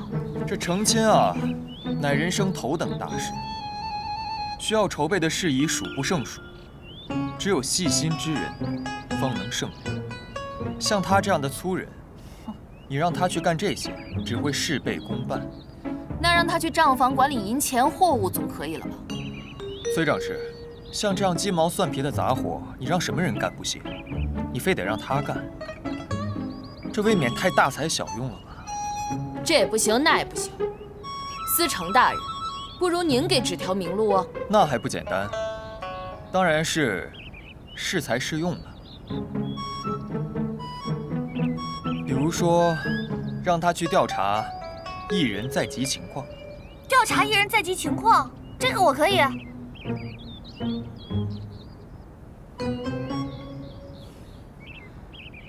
好吧，既然司城大人都开了口，我也不能不给这个面子。正好最近几天有艺人频频闹事，周元，你去处理一下，看看到底发生了什么。艺人频频闹事，怎么回事啊？你去永业馆，问问江冉和景焕就知道了。走吧，马车已经在外面了。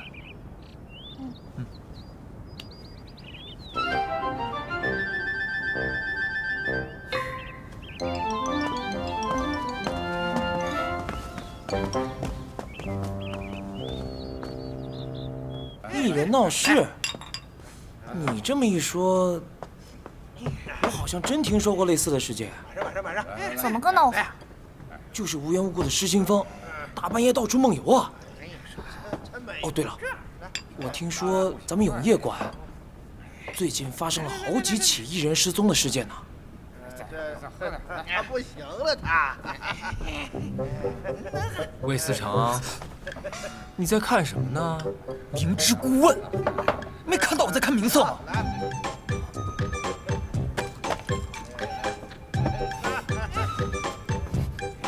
魏思成，我可是规规矩矩的，没有对周司礼半点不敬啊！滚！我也没有看你。那这么说，你是在看我喽？要看就光明正大的看嘛，还拿手挡着干嘛？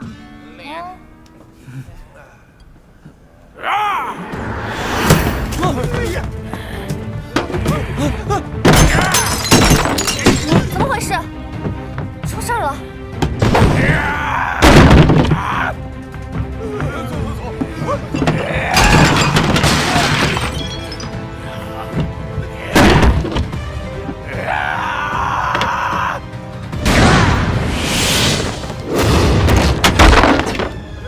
魏琪，没事，这是又疯了一个。这就是你刚刚说的艺人闹事。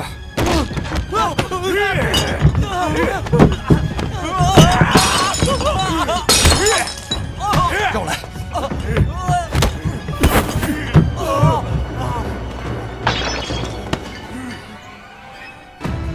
难道是异能失控？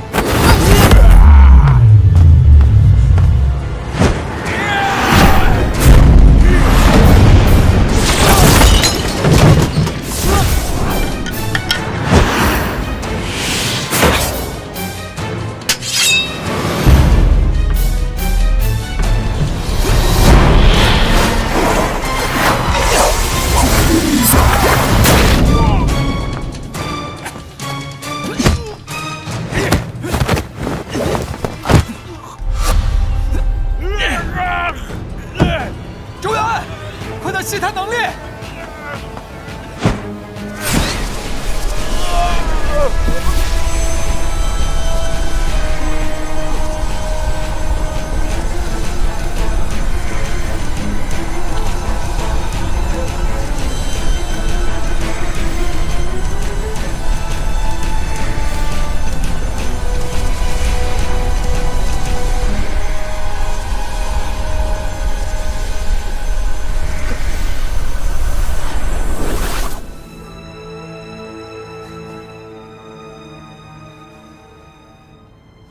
哎呦，你轻点，你轻点，疼疼疼！没想到异能反噬起来这么要命，会让人彻底丧失理智。不光是他，异能反噬对我们艺人来说早就见怪不怪、习以为常了，就是可怜了我，没来由的被打了一顿。其实呢，反噬的症状是因人而异的，如果想少受点苦，那就少用点能力喽。这么说，你们俩是打算放弃了？不认命还能怎么着？我要是有逆天改命的能力，我还巴巴等着结缘寺给我安排婚事。可是结婚生子也只是把能力传给下一代而已，结果并没有改变啊。道理大家都懂，可是我们除了与普通人通婚，还有别的什么办法可以让我们艺人摆脱反噬吗？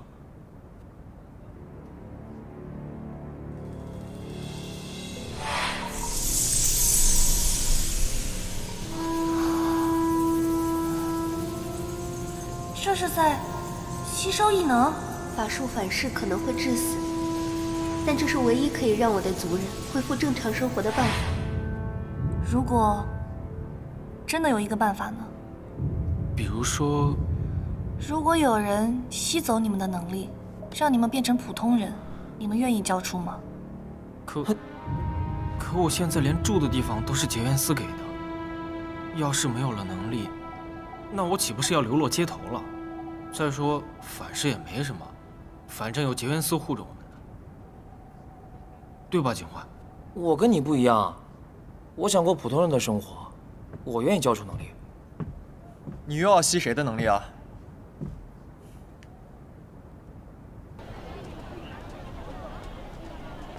我点了一份他们家的特色菜，客官可以尝尝。您点的辣子鸡。什么辣子鸡啊？我点的明明是叫花鸡。啊，我记得你点的就是辣子鸡啊。哎，好了，哎，这客官，不好意思啊，应该是我们搞错了，您的叫花鸡马上就到，稍等一下。先吃吧。叫花鸡和辣子鸡不都是鸡吗？有啥区别啊？我不是跟你说过了吗？你呢就安安静静的待在一边就好了，什么都不用做。那怎么行呢？你现在是天香楼的老板，我就是天香楼的老板娘，我总得干点什么吧？对了，我去帮你洗盘子吧。碗都已经洗过了。那我就去劈柴。哎，不，这柴还剩很多，用不着你去劈。这也不行，那也不行，那我干什么？哦，我想起来了，客房有刚刚给你蒸好的糕点，你最爱吃的桂花糕。桂花糕？啊，对，快去吃。好。好。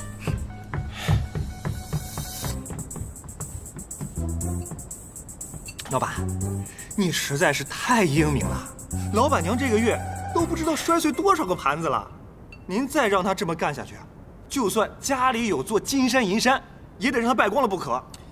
这我倒不担心，只要有我里面一口饭吃的，绝对不会饿着她。再说了，这女人娶回家不就是拿来宠的吗？像她这么细皮嫩肉的，我可舍不得让她去干这些粗活呀。她只要负责吃，想吃什么我都能给她找回来。不过说真的，醒月姑娘最近这记性真是越来越差了，总是丢三落四的。再这么下去，怕是过不了多久，连自己是谁都得忘了。是啊，何止是记性差，还越来越嗜睡了。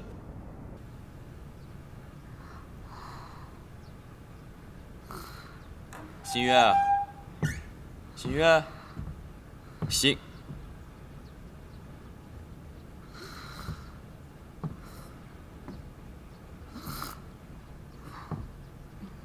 哎，在这也能睡着啊？真是服了你。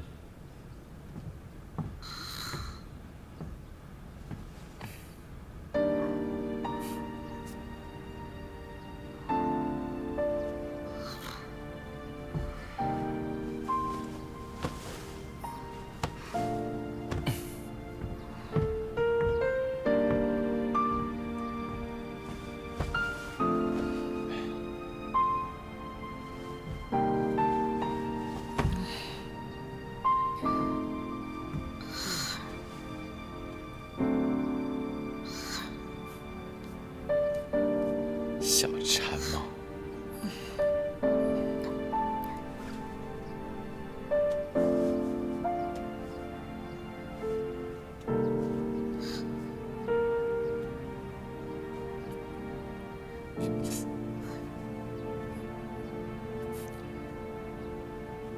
你是谁啊？醒了。我问你，你是谁啊？干嘛抢我的桂花糕啊？你在说什么？我问你是谁？我……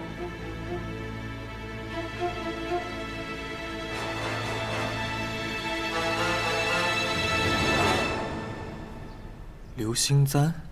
没错，一开始呢是在仙缘的头上，后来他取了下来送给了我。原本我还以为这只是一场梦，没想到醒来之后，簪子就真的在我手上。就这平平无奇的簪子，真的能够吸收异能吗？你懂什么？这叫藏巧于拙。雾隐石看着不是也平平无奇，但不是照样暗藏玄机。怎么，我说的不对吗？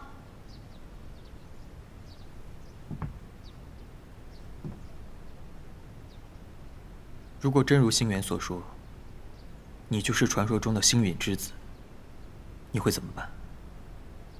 像星元一样，肩负一族的使命吗？我知道你在想什么。今天你看到那个发狂的异人的时候，你就在想，要是有人能吸走他的能力，把他们从悲剧的命运当中解救出来就好了，对吧？魏启，你可真是藏在我肚子里的虫子，什么都瞒不过你的眼睛。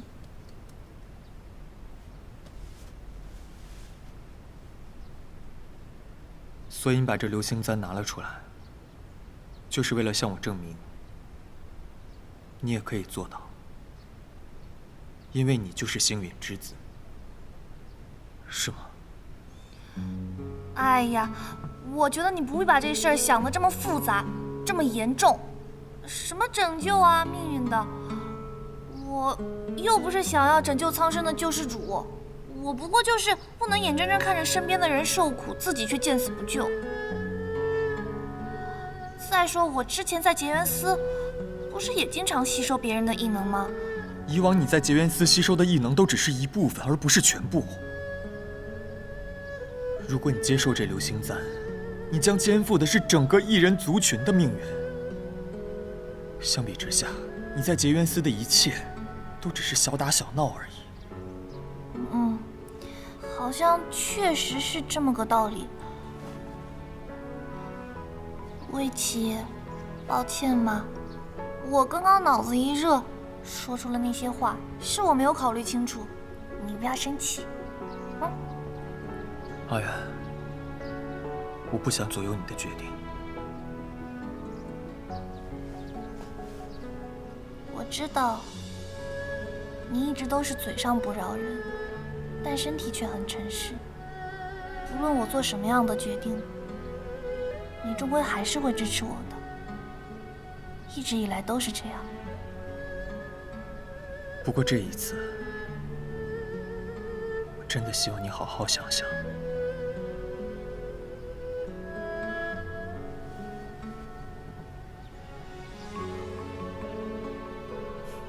我们俩才刚成亲，属于我们俩的日子才刚刚开始，未来还有大把的好时光在等着我们。你就真的做好了准备去肩负这沉重的使命吗？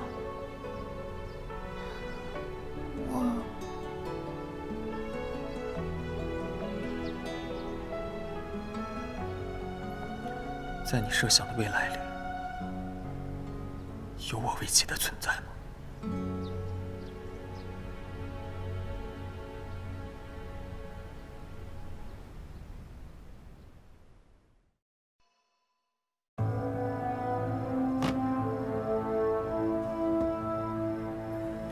在你设想的未来里，有我魏琪的存在吗？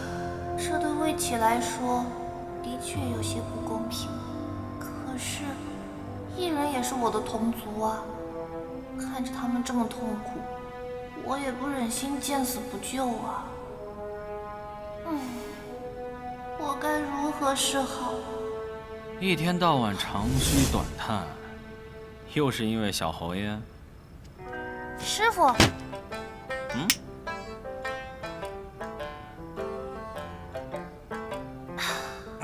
痛快！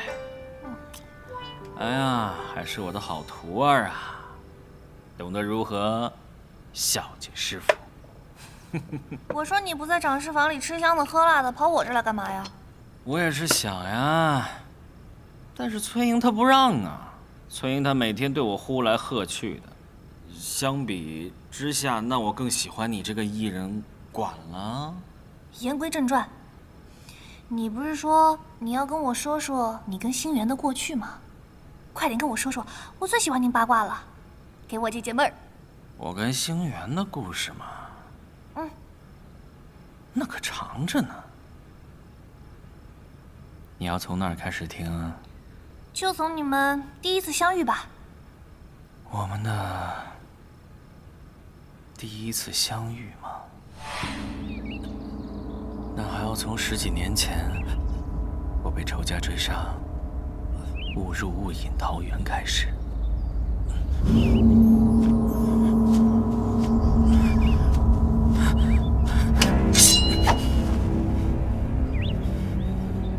别害怕，这里很安全。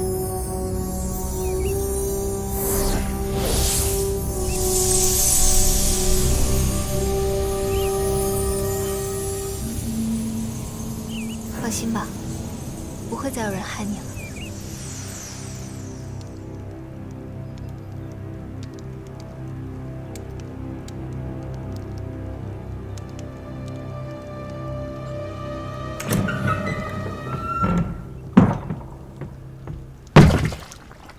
老大，你外出就捡了这么一个玩意儿啊？我瞧瞧看，还挺好看的。哎呀，也就脸还可以，是小姑娘喜欢的水平。嗯，老大，你该不会也喜欢她吧？对呀，虽然您长寿，外表又百年未变，那好歹也是个小姑娘。疼啊！叫我组长。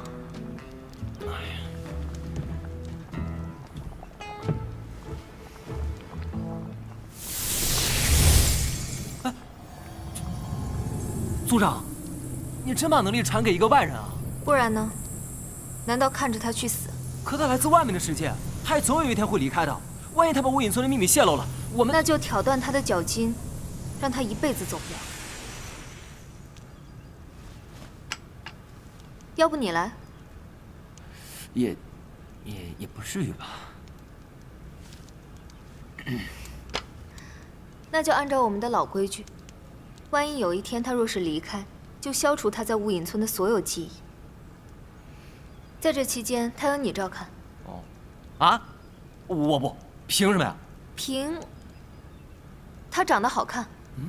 万一要是蛊惑了族里哪家小姑娘，就不只是消除记忆这么简单了。哎，薛登，你跑什么？你就不怕他蛊惑我？我想来想去啊，还是你照顾他比较合适。你看，就算他色胆包天，也不敢对我们一族族长下手啊。况且你不是有百年修为吗？一定能把持住的，我相信你啊。我去看饭煮熟没了。哎，臭小子，你信我，我可未必。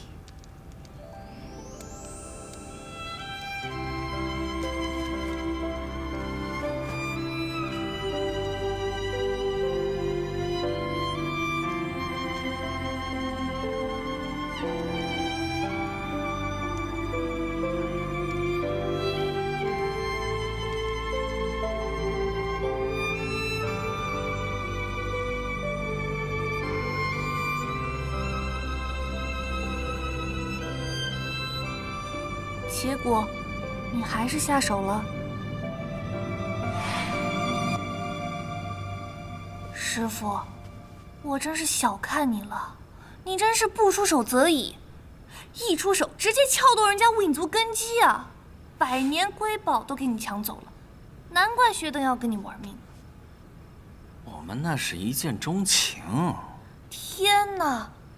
没想到有朝一日，竟然能从月下仙的嘴里听到“情”这个词。废话，我呢，当时就是一无所有，但是仅有的也就那么一点真心而已。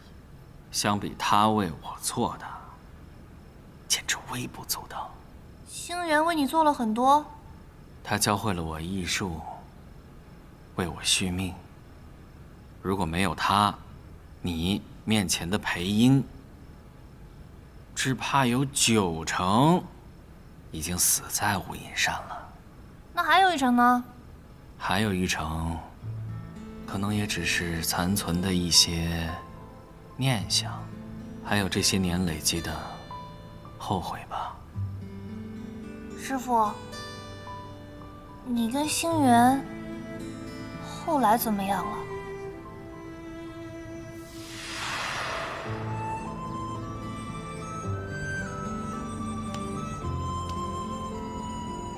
我就知道，你终有离开这一天。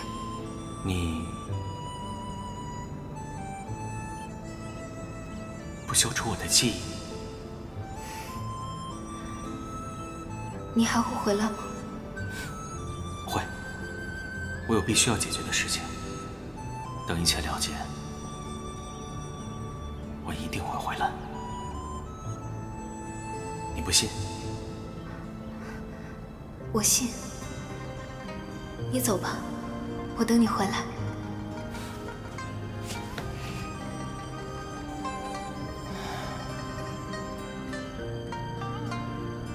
我走以后，你不要再乱使用脑力，也不要再吸收脑力。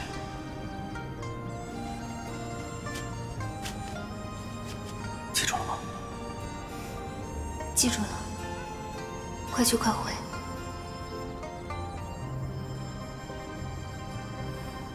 可结果是食言了。当我再次回到雾隐族的时候，已经人事全非，整个雾隐族几乎灰飞烟灭，只有薛登外出逃过一劫，而剩下的事，你都已经知道了。师父，对不起啊。我跟你说这些，不是想让你替谁道歉。阿元，你和星源有着同样的使命，但是这并不意味着你要和他走同样的道路。我这辈子最后悔的，就是当初没有带着星源一起走。一直以来，星源他一直帮助自己的族人解脱，他牺牲太多了。我不希望你重蹈覆辙，如果可以，我希望你自私一点，可以珍惜和魏琪得来不易的时光，不要再像我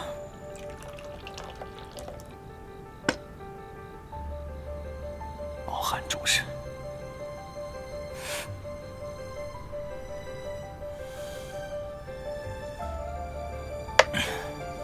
抱憾终身啊！哎，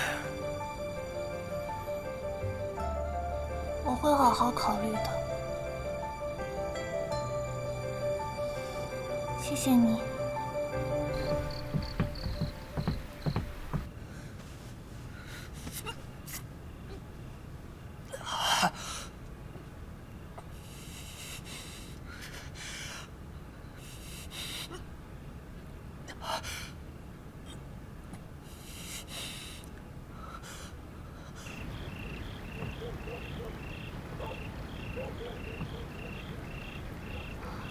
这么晚还没睡，不会是等我吧？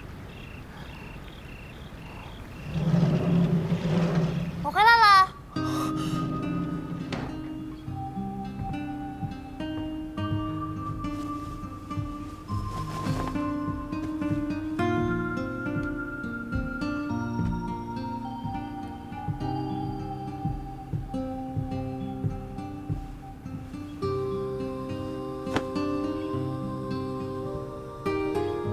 回来了，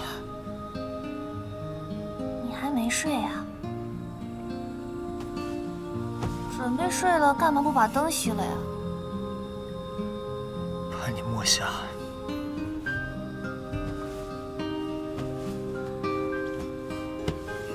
还在生我的气呀？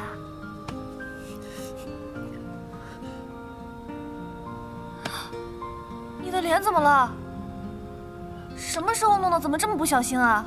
啊，我今天不小心摔了一跤，蹭破了点皮。走个路你也能摔，这不像你啊！啊！又怎么了？这么多血，魏启，这不会也是你摔出来的吧？啊，大概是吧。你也太不小心了。我记得那边的柜子里有金疮药，你等着，我去给你拿。你别走。怎么了，魏启？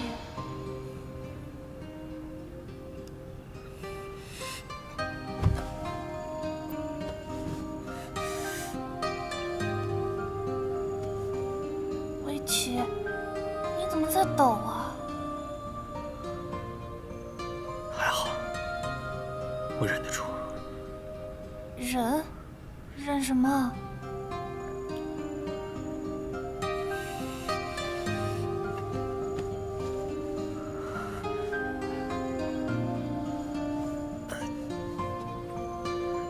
什么也别问，也别动，就这样让我静静靠一会儿，好吗？好，我不问，也不动。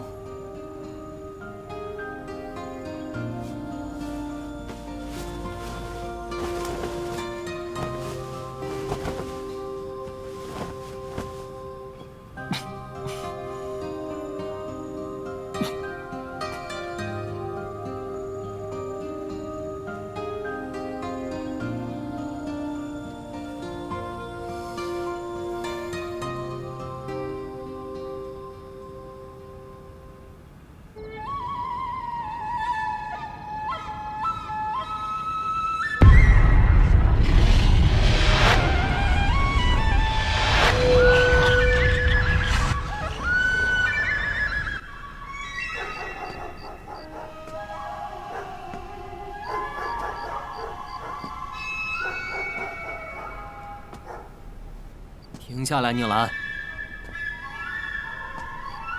宁兰，我叫你停下来！你醒醒！妈的，好痛！是你？你竟然敢打我！我打的就是你。怎么着？区一个笛子就弄得神志不清，合着这么些年，你是一点长进都没有。我有没有长进关你什么事啊？你是我老子吗？凭什么冲我大呼小叫？就凭你当年叫我老大！看着你现在没出息的样子，我就来气。你连你自己都保护不了，你怎么保护你的所爱之人？对了，林岩，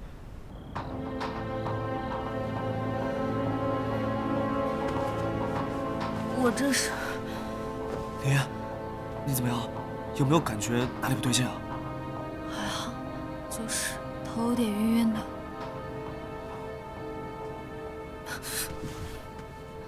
他怎么在这里啊？林小姐放心，他现在已经不是我们的敌人了。抱歉，让我重新介绍一下，这位呢是神机门门主薛登，也就是小兰兰的老大。哎，是曾经的老大。不要在意这么多细节。林小姐，刚刚你被笛声夺走了心智，可是薛登他救了你哦。笛声，我想起来了，我刚刚好像确实听到一段诡异的笛声，然后我就什么都不记得了。是月允。月允，这是一把笛子的名字，和星落剑一样，都是天外陨铁所制。这星落剑和我月允笛都是我们雾隐村的2大神器。这月允的笛声，在普通人听来其实并没什么稀奇，但对我们艺人来说，却是导致我们神志迷离、心智丧失的致命笛声。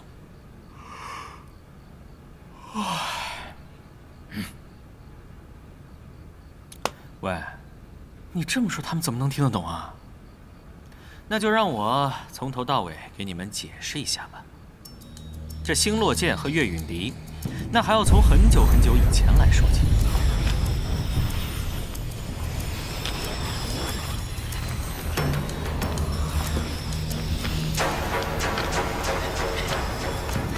大哥，他是不是要动我们的剑？站住！站住！哎，站住！哎，站住！小暴脾气！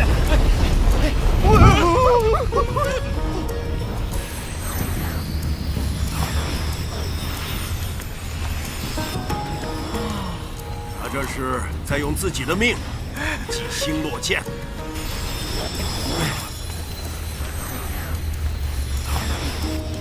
可是爹，您之前不是把星落剑还给李家了吗？那这把又是怎么回事啊？我懂了，爹，给李家的那把剑是假的，这把才是真的。怪不得上次兵器大典上，李家星落剑排名一落千丈。原来李家连他们家的传家宝是真是假都不知道啊，爹。星落剑本来就不是李家的，他们不识货，不足为奇。哎，爹，这把剑这么好，要是孩儿能用上的话，你们2个败家玩意儿也配用这等旷世神兵？只需耐心等着，会有越来越多的艺人，在月允笛声的吸引下，向星落剑祭出他们的鲜血。原来，雾隐村的那场星落，才是异能的起源。雾隐之祸后，这星落剑和月允笛就流落在外，星落剑被李家据为己有，而这月允笛则下落不明。那按你这么说，月允笛能够迷惑艺人心智的秘密，应该只有雾隐族的人才知道。那这都过了这么多年了，这笛子怎么又会突然现世啊？哎，这正是我跟薛登正在调查之时。我们怀疑此事与一个人有关。一个人？是谁啊？喂，你们俩干嘛又不说话？你们不就是为了此事来找我们的吗？那你们就有话直说啊，别遮遮掩掩的。林小姐，我有个问题要请教你，但是请你务必如实回答我。喂，你说如实回答就如实回答呀，那得要看是什么问题。放下来，我们说正事儿呢。你放心，只要是我知道的，一定言无不尽。好，我问你，你第一次见我的时候，是在什么时候？我当然记得，李眠大婚，你来我家绑我的时候。不，比这更早那次。比这更早？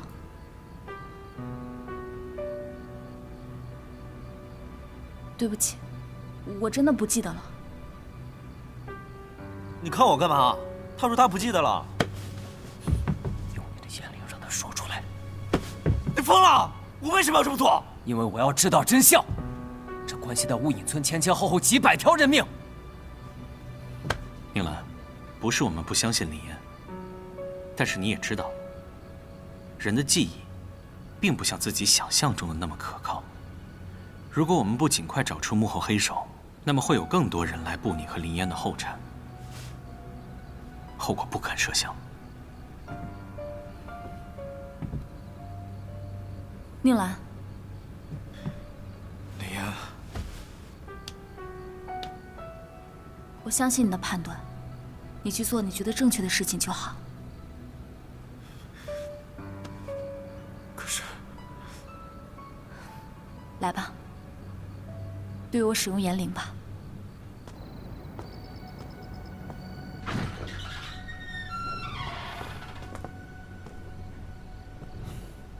你为何带我来这儿啊？带你看病啊。崔神医最近一直躲着我，我就想说，来这儿看看有没有艺人有什么能力可以问出你的病因。哦，薛登，你为何在此？偷袭？放心，我是来这里喝酒的。小侯爷，周元可不比你弱，你这样保护是不是有点太过？少啰嗦！你打伤他的仇我还记得，还有你对宁兰、裴音做了什么，你自己心里面也清楚。你笑什么？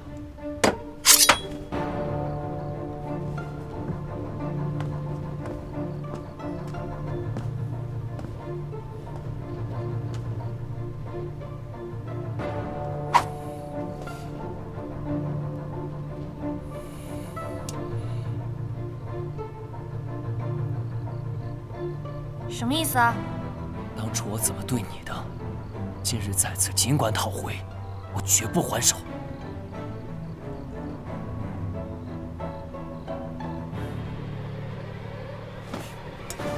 没头没脑，谁要这样的复仇啊？至少你也得先说声抱歉。抱歉。我可能犯了一个天大的错误，不光是对你，还有那个家伙和宁兰。此去若有归命，余生定当偿还。等等，你的命我才不要呢，你自己留着吧。还有，裴英和宁兰，你也自己去道歉。姓裴的就算了，倒是宁兰，她最近周围不太安稳，我分身乏术，你们替我多留意。宁兰周围，那不就是林烟？于是神剑出鞘，大杀四方。这普天之下呢，竟无一人是侯爷的敌手。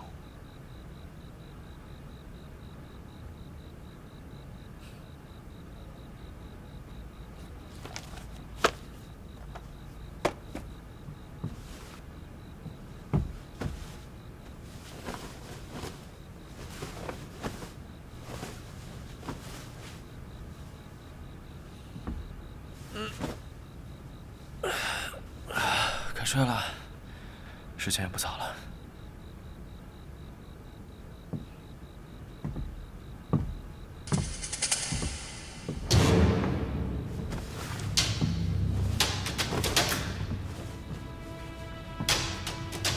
这是你去哪儿？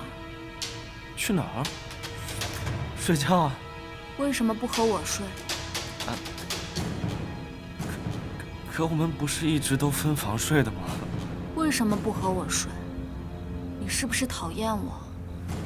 绝对没有啊，只是因为我们毕竟是……你给我过来！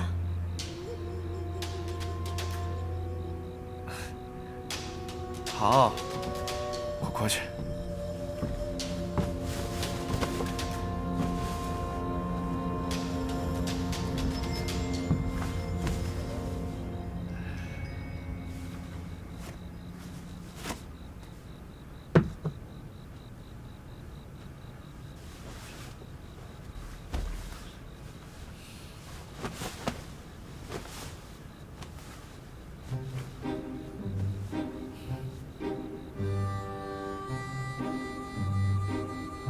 喜欢的人就躺在自己身边，偏偏我还一动不能动。这世上还有什么比这更折磨人的酷刑吗？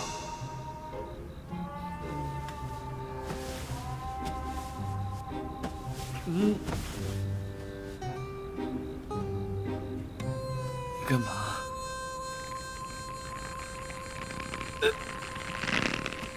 你喘不过气了，你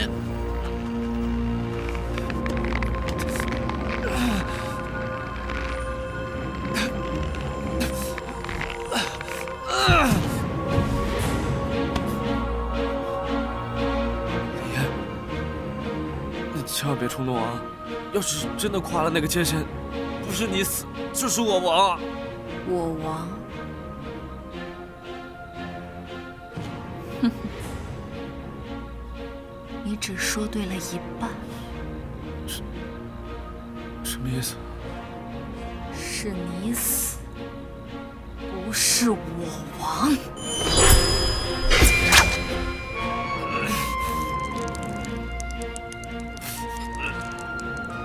丽安，你快醒醒！我是谁？丽安！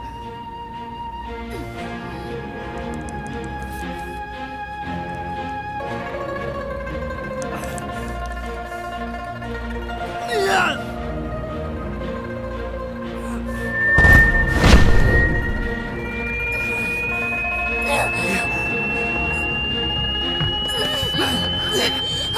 趁现在，快！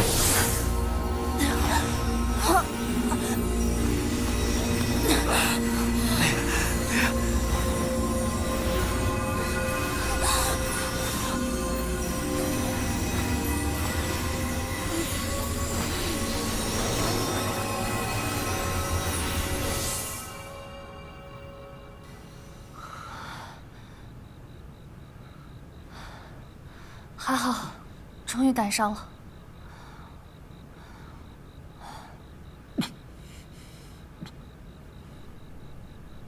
能力反噬，可是林燕的反噬不是失明吗？反噬是正常现象，一直都有，但发狂不是。不光林燕，我们调查永业馆的时候发现，最近因为异能反噬而发狂的艺人越来越多。我和阿元都觉得此事绝非偶然。而且越是过度的使用能力，越容易发狂。宁兰，你也要小心一点，今后能不使用能力就不要再使用了。怎么可能？难道是笛声的原因？什么笛声？月陨笛，据说是雾隐族的神器之一，是一种可以迷惑异人心智的笛子。我也是上次听裴音说，我才知道的。你们可以去问他。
怎么了？你又做噩梦了？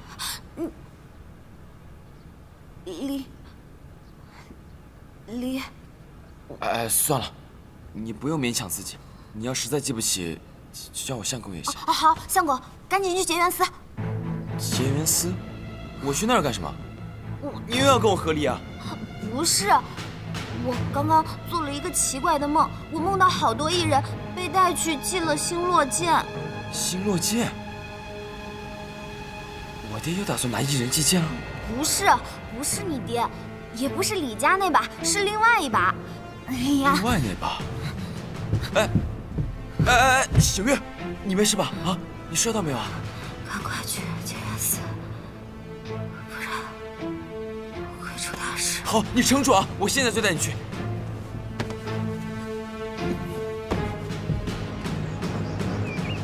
他最近一直都这样，不但越来越嗜睡，而且每次醒来都会变得更加健忘。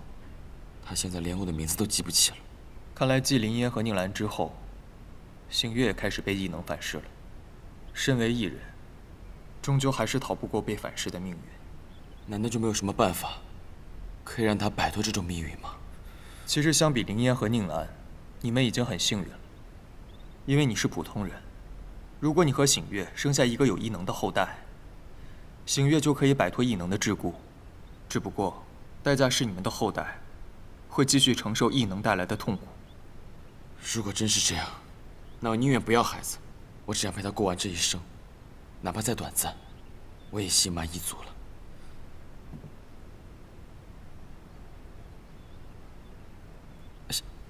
星月，你醒了。这里是？这是结缘司，你不是有话对周元说吗？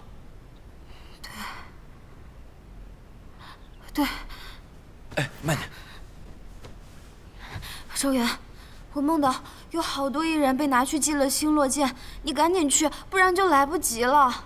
喜月，你放心，能救的我一定尽力去救。不过你要先告诉我你梦到了什么，越详细越好。我梦到在一个月黑风高的夜晚，好多艺人排着队朝星落剑的方向走向熔岩。我上次就是这样，差点被祭了星落剑，还好里面的爹爹及时拦住了我。可我听说星落剑不是在你们李家手上吗？是这把吗？是星落剑。不对，这把和我梦里的完全不一样。给我看看。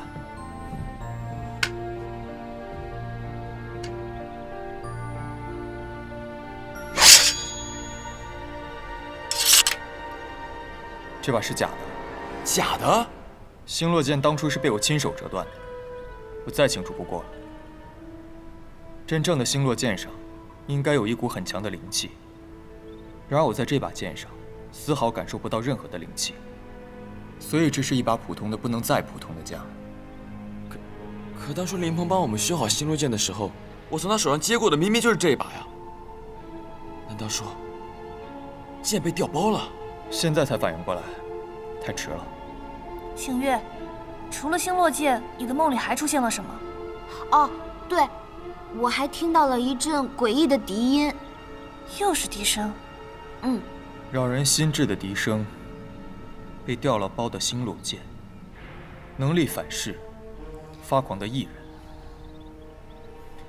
看来，事情远比我们想象的更复杂。而且现在看来，那个幕后黑手并没有要停手的意思。如果再继续这样下去，恐怕整个艺人族群都要面临灭顶之灾。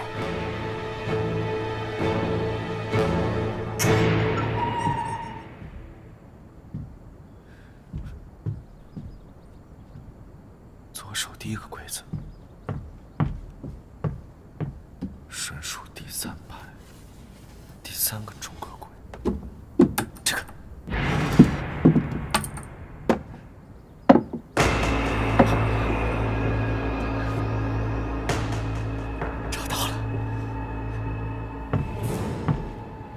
我说怎么隔3差5的就有老鼠上咱家偷东西？哼，原来是你小子，有趣。我倒是想知道，你是怎么知道岳允迪在我手上的？要怪，就怪你家那2个狗儿子，自己口风不严。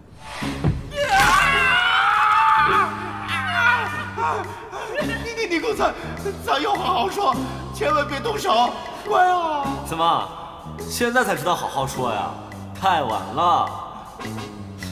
你公子，你大侠，这我们做牛做马干什么呢？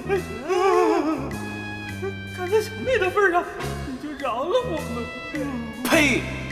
谁稀罕你做牛做马？说，岳允迪在哪儿？啊？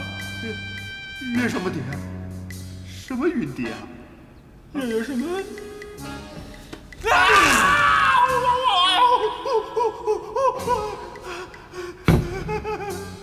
就凭你们俩这点拙劣的演技，想骗谁呢？我告诉你，我可不是林烟，会顾及什么兄妹之情？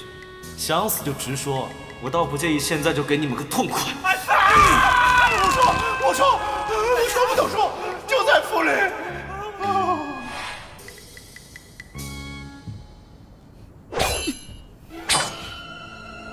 爹，你还想瞒天过海到什么时候？好个螳螂捕蝉，黄雀在后。言儿，多日不见，你是越发的能耐，竟敢用剑指着你的亲爹了。那你当年为了获取进入雾隐村的方法，利用女儿默读薛登的行踪，这又该怎么算？你都知道了。这么多年来，我一直以为我只是你谋利的一个工具，可我万万没有想到，我不只是一个工具，我还是把刀。在我完全不知情的情况下，害死了雾隐村几百条人命。爹，你就是这么对待自己的亲生女儿的吗？你为什么这么痛恨雾隐村？为什么要背弃手足，将他们赶尽杀绝？恨？你错了，我从来就不恨。对我来说，他们不过是一群蝼蚁，是我在攀登顶峰的路上一个微不足道的垫脚石而已。他们能灭族，那就是天意。换作是你，你会在乎一群蝼蚁的死活？你别冲动，小不忍则乱大谋。忍，这种畜生不如的东西，还要忍到什么时候？灭族之仇，当然要报，但不是现在，我们需要等待最好的时机。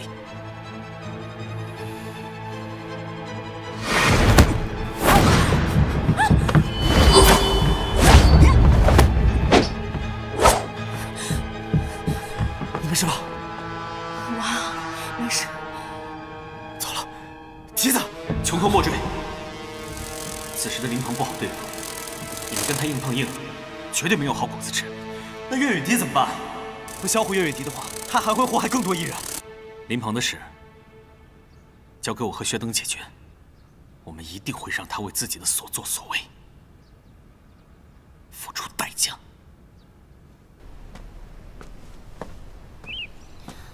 星月怎么样了？又昏睡过去了，看来他的体力也透支到底了。留给我们的时间不多了。魏司长，周司令，救命！无影，这是怎么了？无言不知怎么发了狂，睡到现在一直不醒。我老大说是中了薛登的毒，然后他就拿了无影石，非要找薛登报仇。你们快去阻止他！唉，都这个节骨眼了，你们别再给我添乱了好吗？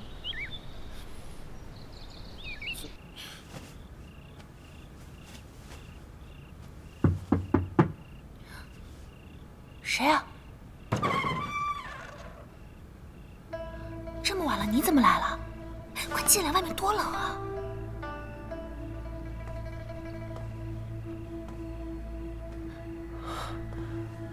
他刚睡着。阿林已经睡了。都睡着。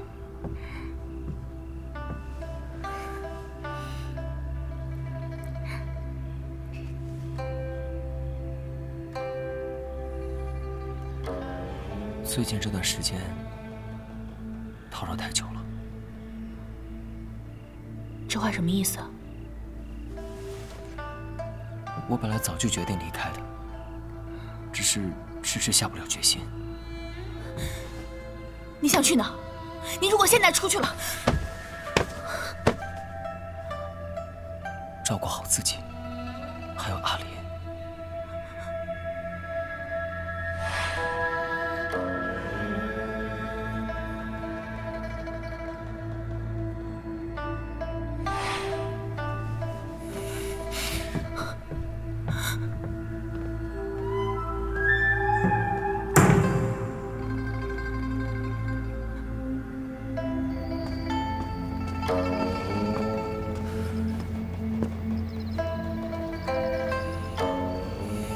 出来吧！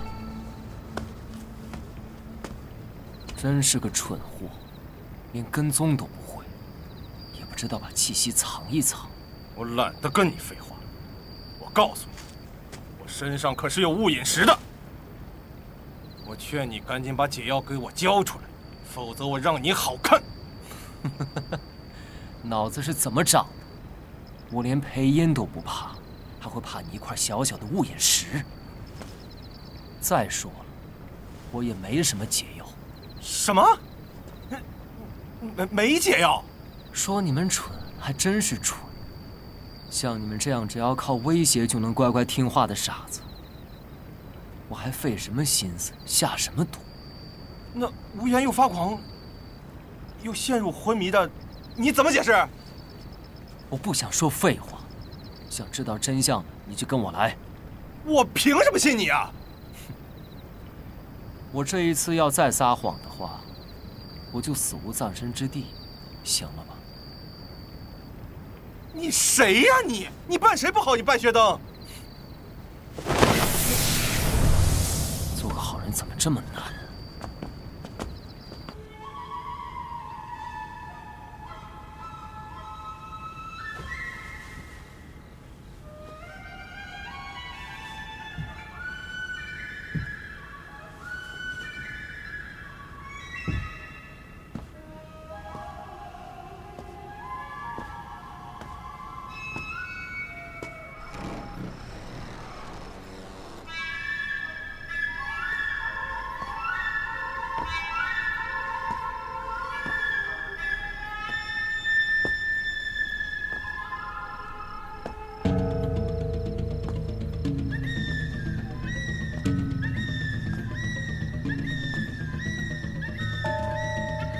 果然是笛声在作祟，可为什么同样身为艺人的我却没有受影响呢？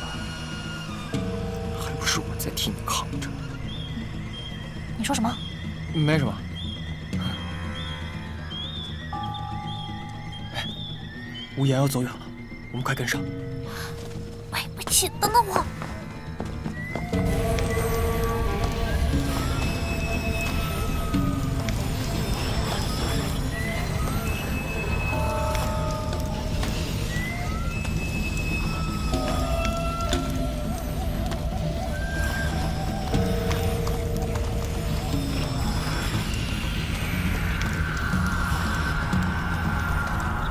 黑风高，好大一个剑种。景月预知的梦果然没错，真的是这儿。你看那剑种中央，是星落剑。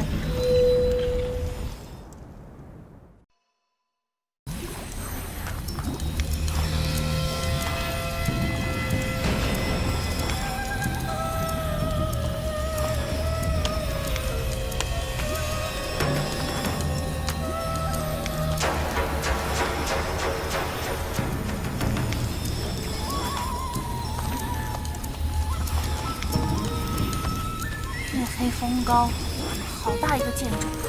景月预知的梦果然没错，真的是这里。你看那剑种中央，是星落剑。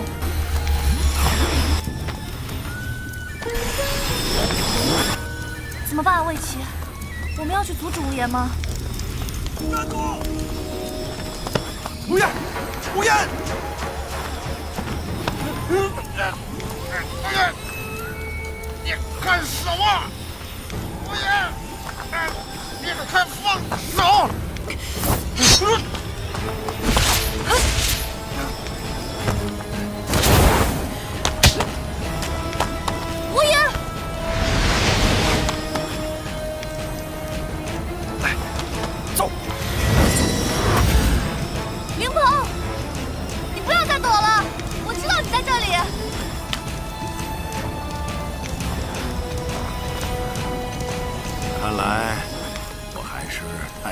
看你们了。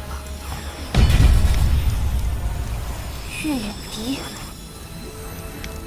星落剑、一人祭剑，这一切的罪魁祸首果然都是你，云鹏。没想到啊，一向以商人自居的京城首富，竟然有这么一身好功夫，还真是深藏不露。现在才察觉到，未免太晚了吧？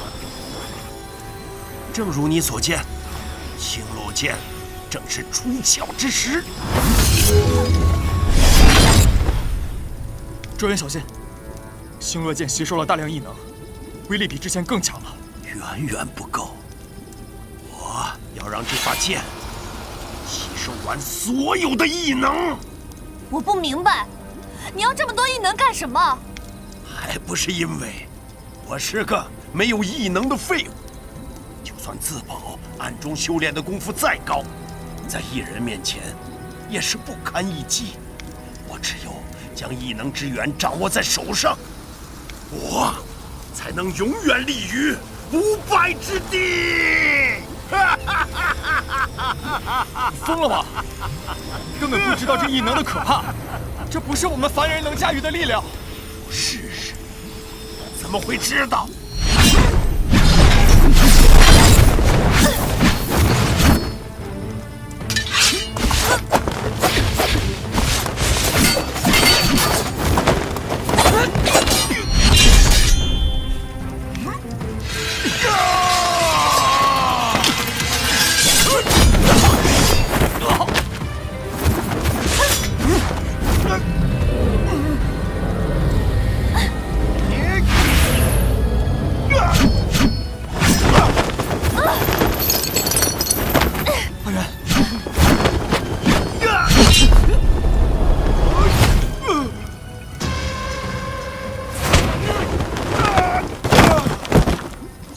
你没事吧？有没有受伤？我没事，你看见了吗？刚才的那个是傀儡线。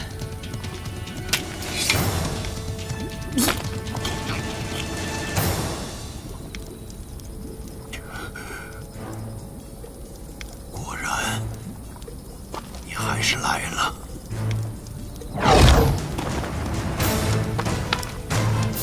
多谢。不要自作多情，不是来救你的。这个家伙必须由我亲自收拾。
杀手，这是我和他之间的事。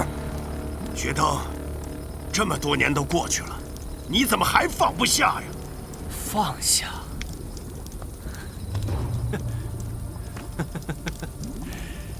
？16年了，我忍辱负重的活到了现在，为的就是等到手刃仇人的这一刻。我雾隐村上上下下几百条人命，你让我说放下就放下，你开什么玩笑？雾隐村上下几百条人命，怎么回事？事到如今，你还执着于这些，有意义吗？收手吧，你赢不了我。与其在这儿消磨时间，还是想想怎么救你的心上人吧。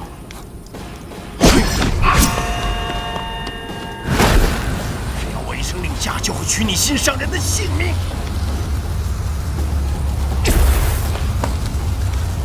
什么意思啊？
不像你，学长。你的后顾之忧我给你解决好了。接下来如果你再不加把劲，可太不够意思了。魏青他，你放心，我在这儿，你心上人不会有事的。你胡说什么？才不是！不是？那我可不管了。给我回来！好，你们自己说吧。是我。我告诉你，你上次说的话，我可不承认。你啊什么呀？你以为一句话就想走是吗？你想得美！我告诉你，活着回来，你听明白没有？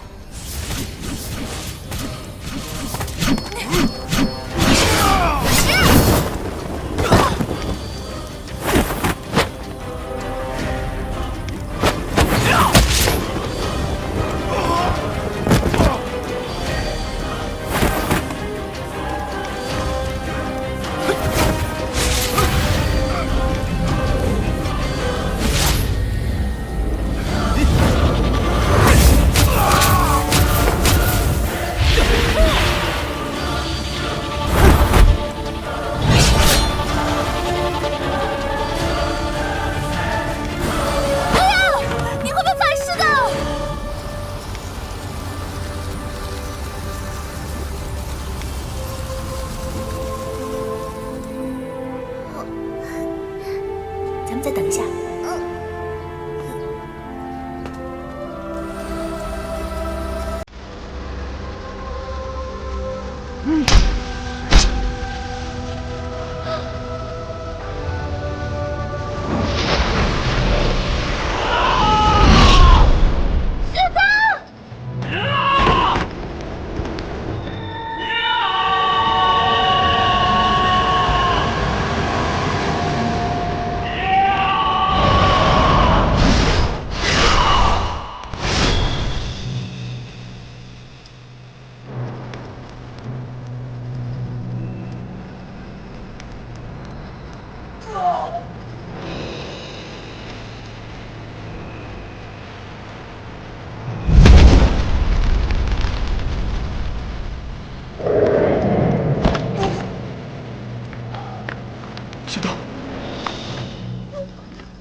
旭东，旭东，老大，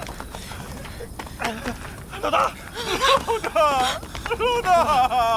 老大，没事吧？老大，你是不是死了呀，老大？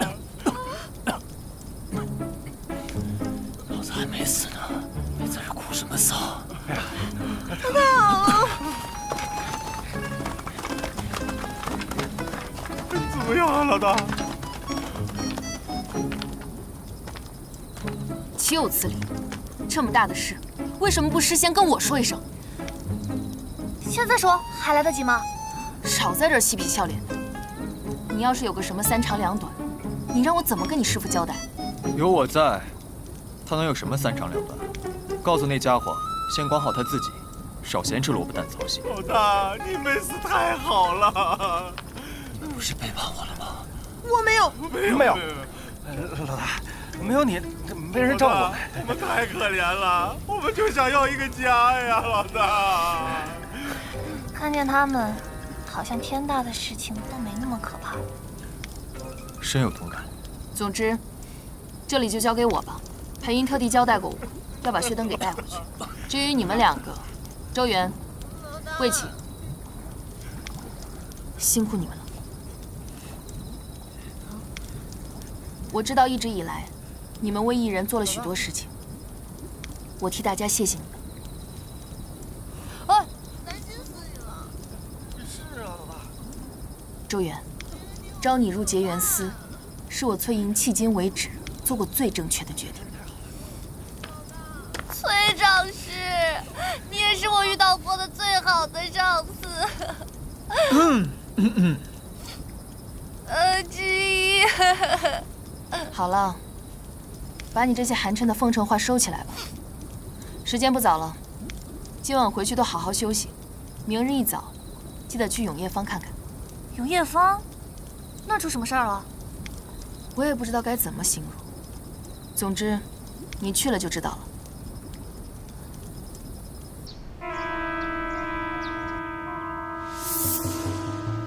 怎么一个个都成这副样子了？气息与脉象都很平稳，身体也毫无异常，应该只是昏睡过去而已。可是大家明明之前都还好好的，怎么一夜之间突然就……还有不少人得了失情症，不分青红皂白的攻击别人，我也快不行了。难不成这些都是反噬？不，这不是反噬。师傅，这些全部都是月允症。月允症是什么？凡是听过月允笛笛声，并且被迷惑过心智的，都会不同程度的产生嗜睡、神志不清、无差别攻击他人等后遗症。为了方便，我统一称其为月允症。林鹏那个老家伙，居然还给我们留下这么大一个烂摊子。林燕，抱歉，我不是那个意思。你不用安慰我，我爹的所作所为，连我都痛恨欲绝。当初没有狠下决心，劝他回头。你不要什么事情都揽在自己一个人身上。再说了，你也是受害者。是啊，林烟，在这件事情上，你爹已经走火入魔，根本没有人能控制得了。好了，事情已经发生了，再怎么做也无济于事。为今之计，是要想办法解决林鹏留下的烂摊子。魏启说的对，我们要想一想，怎么治好这个月允症。治病嘛，就要对症下药。月允症归根结底出现在异能紊乱、经脉阻滞。既然问题出现在异能之上，那么要治本，就只有一个办法。什么办法？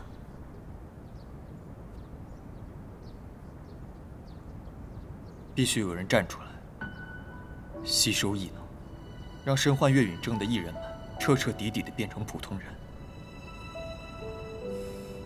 我可以。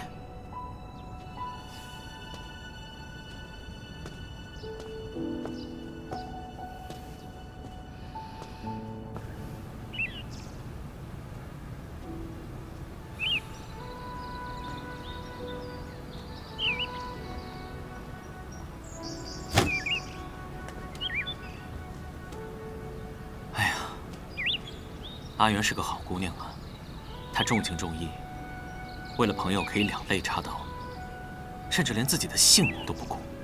说的你好像很了解她。我当然了解她呀。她这个人吧，向来一根筋，做事只要认定了，就会义无反顾。我正是因为知道这一点呀，所以不惜把我跟星源的陈年旧事翻出来，那是苦口婆心的劝她要放弃这份重担。可谁曾想，他最终还是做了这样的决定。你和星源，啊，陈年旧事，不提也罢。但是作为过来人呢，多的不想奢求，我只求你和阿元能够平平安安的过完这一生，白头偕老，也不枉我这个月下仙千辛万苦的凑成你俩这一对儿啊。别以为你说了这些奉承的好话，我就会忘了你之前是怎么勾搭阿元的。哎呦，小侯爷，你不会连这种陈年老醋都要吃吧？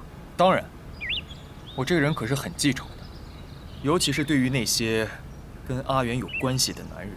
我跟他呢，是单纯到不能再单纯的师徒关系。你能不能不要用这种眼神看我呀？这小心也是很怕死的。要不这样，我呢，为了表达歉意，给你支个招，教你怎么救周元，如何？好，本世子洗耳恭听。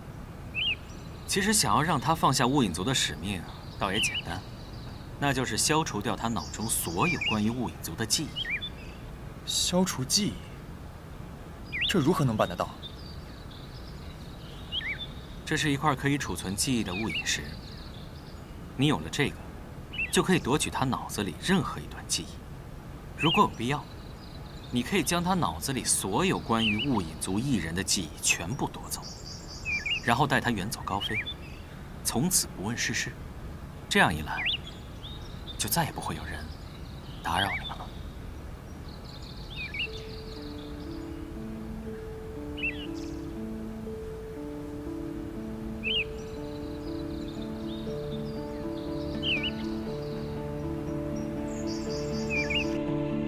今天话说到一半，魏启就一声不吭地跑了。怎么办？他一定是生气了，一定是气我没有事先跟他商量好，就擅自做了决定。谁？是我。魏启啊，你来了。这么晚了，还在忙啊？对，最近的突发事件太多了，一下处理不过来。别一天到晚只知道忙。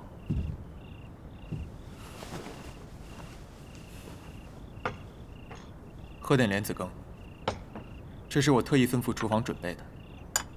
你不生我的气了？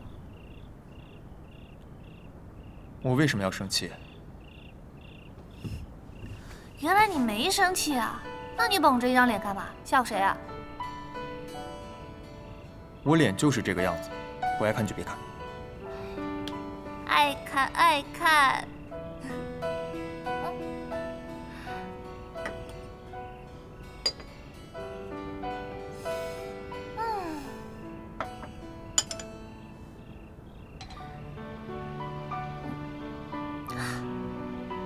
好喝。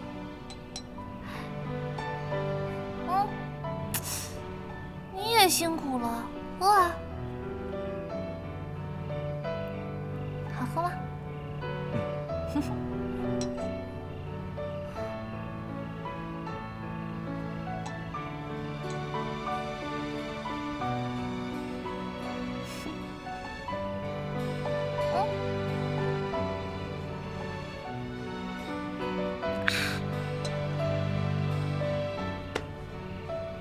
阿元，喝完莲子羹，我带你去个地方。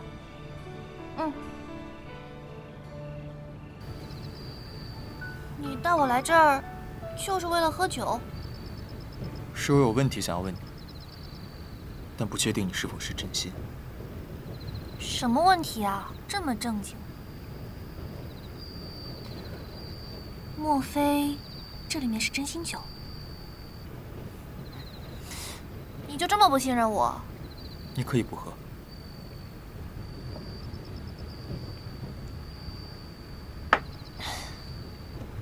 问吧。第一个问题，我和结缘司，谁在你心里面比较重要？你呀。第二个问题，若我让你放弃结缘司，忘记所有相关艺人的事情，做一个自由自在的闲人，你可否愿意？愿意。第3个问题，你的族人和你自己的姓孰轻孰重？我懂。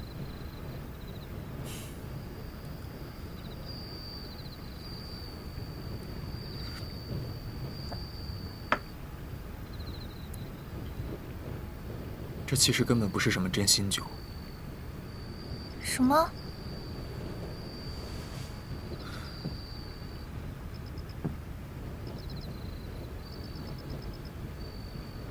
你回答得那么认真，是觉得这样的回答会让我开心一点吧？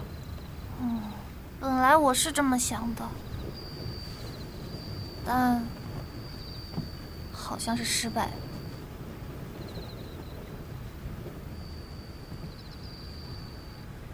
我要的不是这样的真话。既然你不肯说，那我来替你说。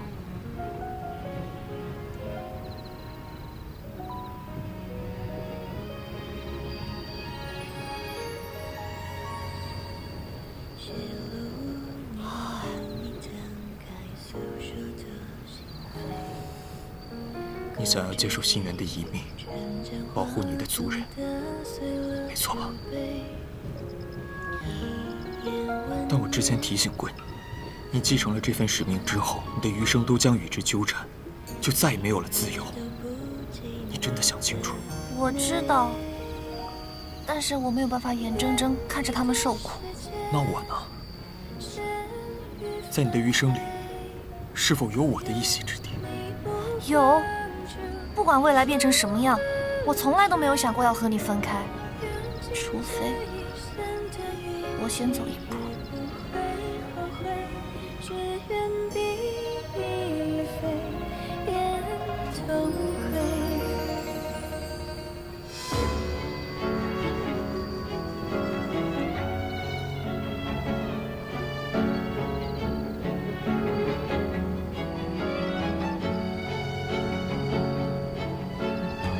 既然你都已经决定了，那我也只有舍命陪君子了。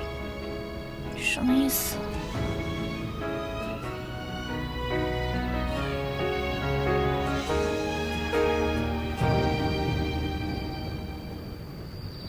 从今往后，你不用顾虑我，去做你自己想做的事情。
雨桐，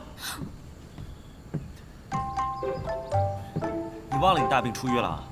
给我安静在床上待着。可是我已经窝在床上3天了，周元都说我没事了。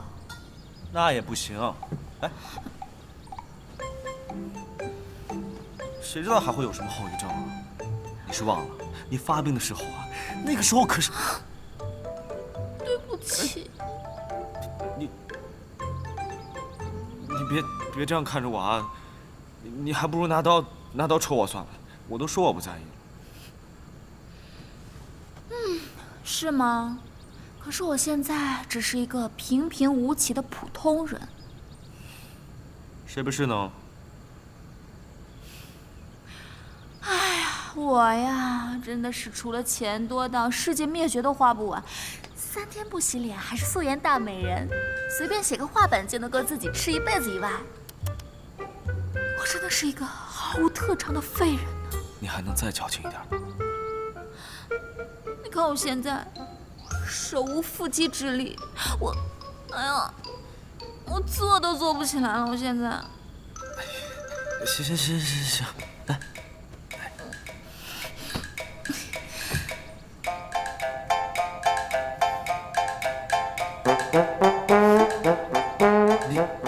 你这还手无缚鸡啊？等等，你是不是又在演什么画本啊？我还没有写呢，怎么发展，不是要取决于你吗？喂，你可是大小姐，这样子好吗？那你还是山贼呢，我怎么没见到你对我起贼心啊？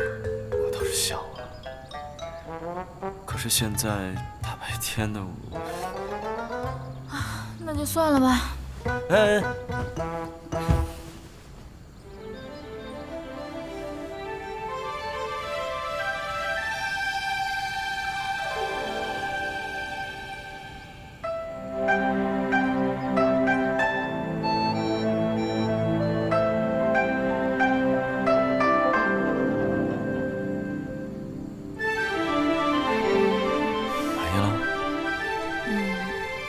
这个桥段还不错。哎，小野，这段写进画本了吗？放心吧，小姐，你和宁公子相处的每个细节都会还原到画本里的。喂，大可不必吧？对。哎，你手里拿的什么东西啊？这是什么？鸭子？大白鹅？鸳鸯？你从哪儿看出来这是鸳鸯啊？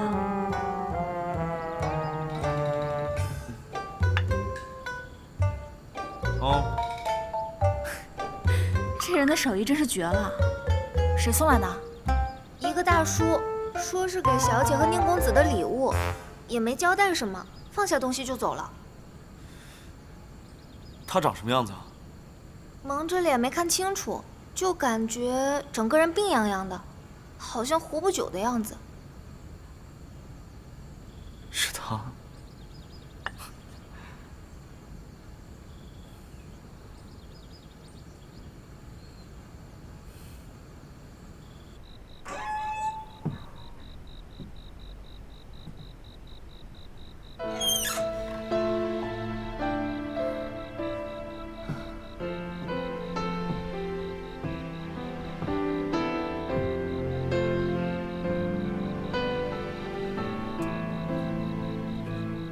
这次是不辞而别吗？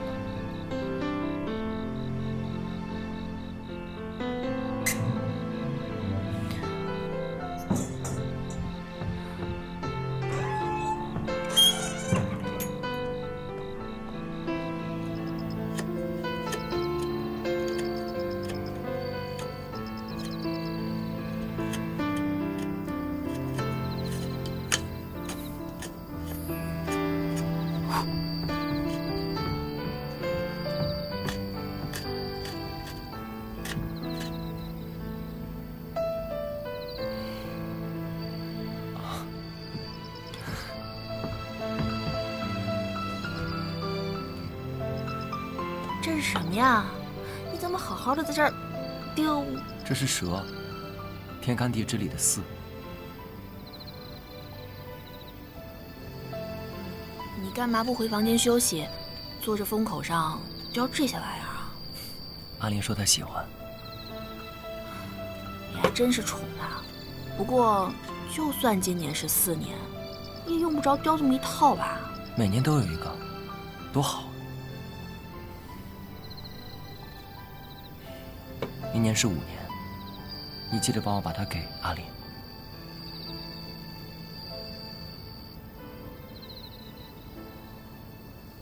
所以说你还是要走。人总是要离开的嘛。可除了这儿，你还能去哪儿？有哪儿？死。你好好的，能不能不要说胡话啊？你就算是要走，也不用那么诅咒自己吧。老天爷对我已经够好的了，人不能太贪心。你闭嘴！哎，走不走？你真的要走啊？那你就把这些活都给我干完了再走。衣服我都洗好了，清理的水也都打好了，我还买了你们爱吃的桂花糕。你以为你干完了所有的活是吧？你在这给我等着。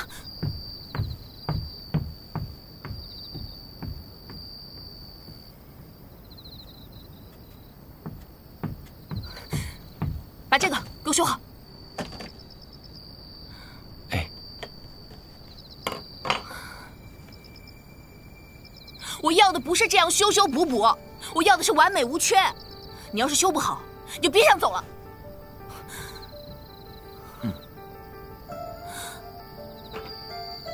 你没觉得无理取闹吗？就这么一个破灯，我还这么麻烦。还好，这个东西对你很重要吧？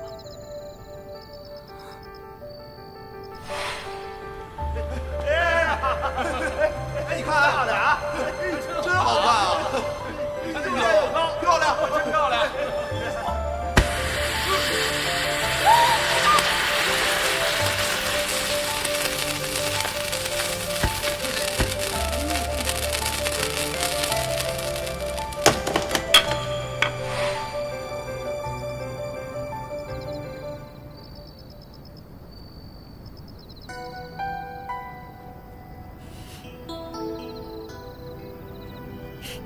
你任务完成了，你可以走了。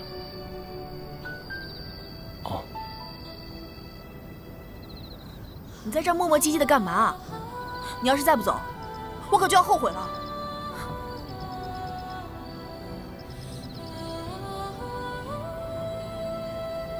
我大概走不了了。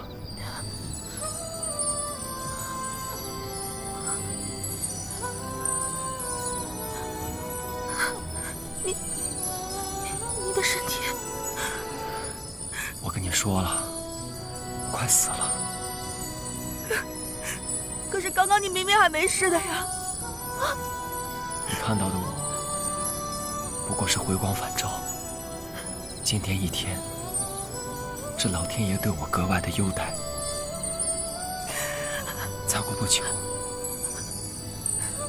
我就会化作烟尘，从这个世上彻底消失。我死以后，会有新的艺人诞生，填补我的位置，所以没什么好遗憾的。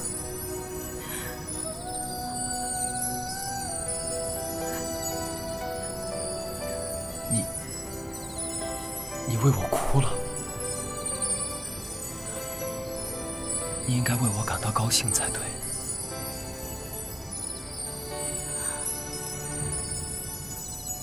我要回家了。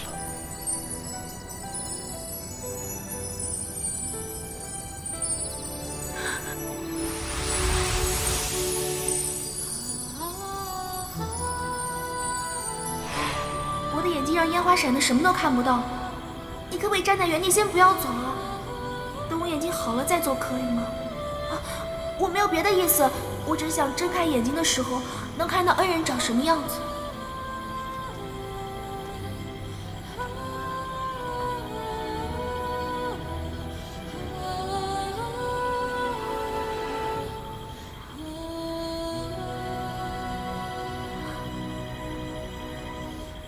是你吗？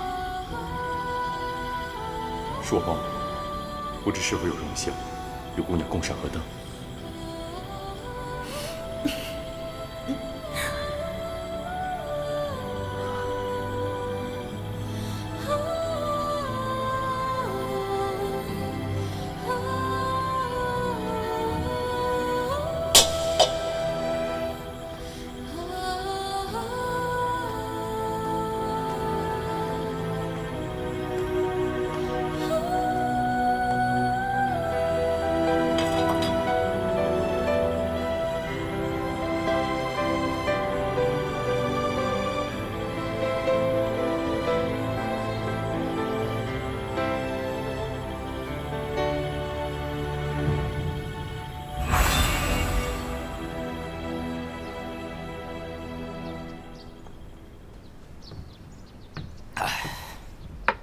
酒喝多了伤身，跟你说过多少次了？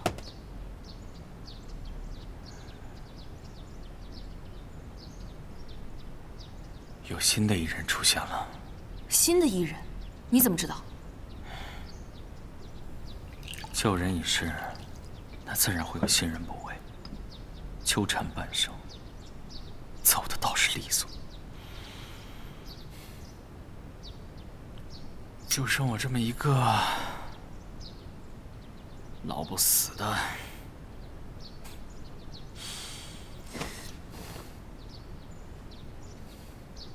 崔长士，你闭嘴！世上多的是人长寿，不会剩下你的。少自爱自怜。你误会了，我是想问啊，你不想确定一下新艺人的情况吗？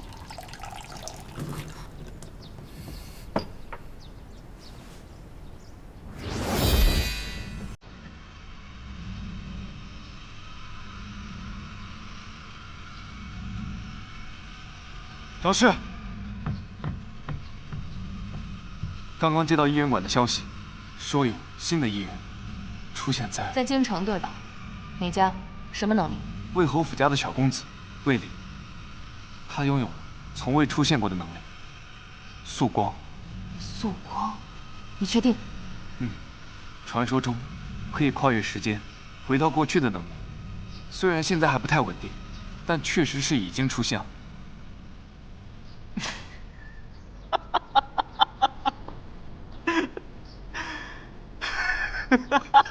裴先生，您这是？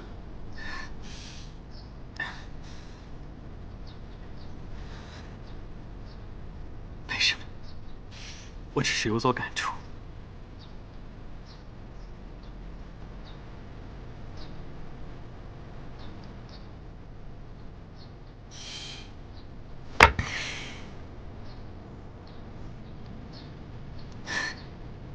那家伙，总算没有白死。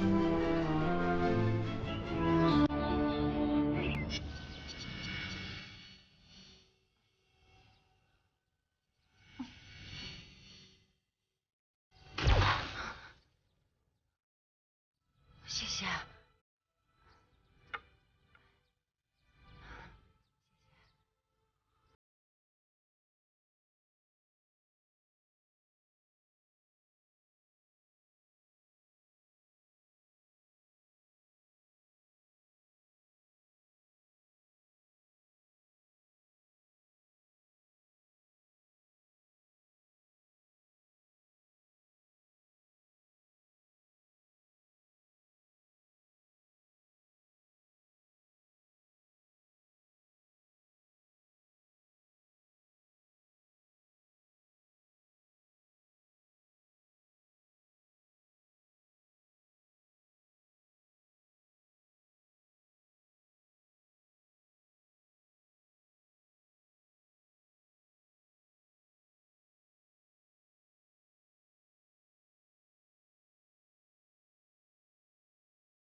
最近我要暂时离开一阵子，去哪儿？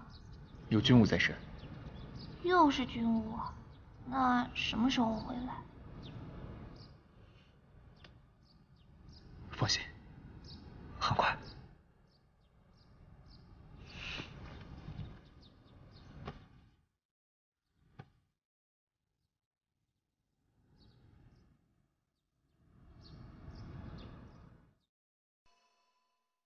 崔神医，怎么样？啊，周姑娘，你的身体很好，一点异象都没有。怎么可能呢？这不应该啊！按理说，我这段时间吸收了这么多能力，多少应该有点反噬啊。没有反噬，那不是好事吗？周姑娘，你到底在担心什么？怎么连你也这么说？其实我也说不上来在担心什么。但我总觉得事情没这么简单。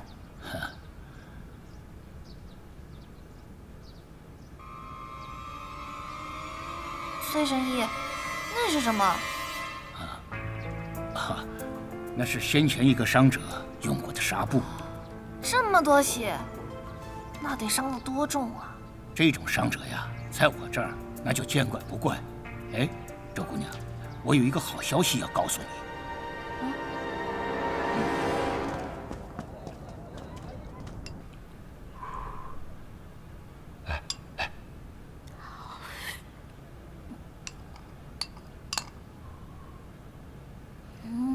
怎么了？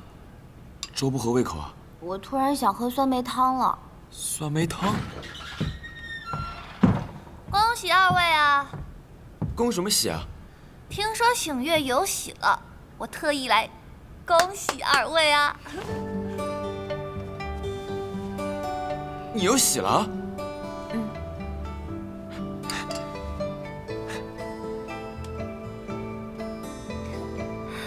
那我还当爹了。你等着啊！我现在要酸梅汤是不是？我现在就给你盛一碗啊。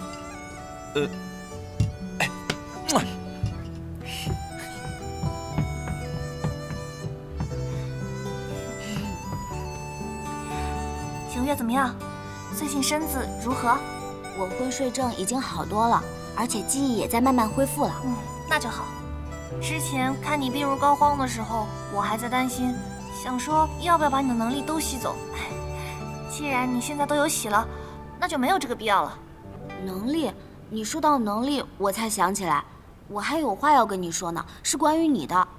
关于我的？那是我作为梦之的最后一个梦。我梦见你在一个山洞里，怀里抱着一个满身是血、奄奄一息的那个人，就是魏启。阿元，最近我要暂时离开一阵子。魏启。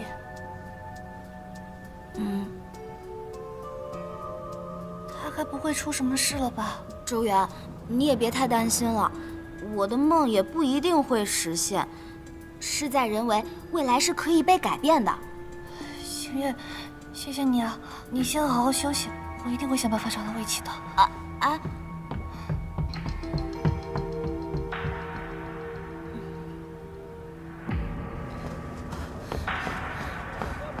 魏启最近回来过吗？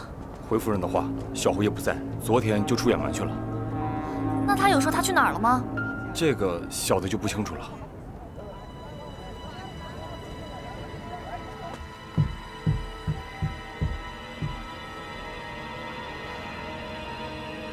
存放灵烟能力的雾隐石明明就放在这儿，怎么不见了？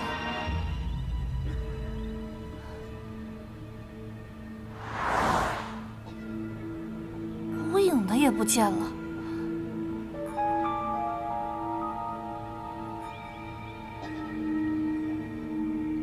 难道是魏启他？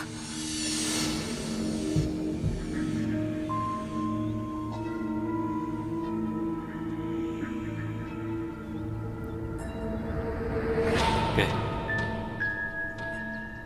为师已经帮你测试过了。虽然这块雾隐石的确有着时光回溯的能力，但是每一次到达的时间与地点都是随机的。也就是说，就算回到过去，也不一定能到自己想要去的时间或者地方。没错。所以对于使用者来说，每一次使用能力都是一次赌博。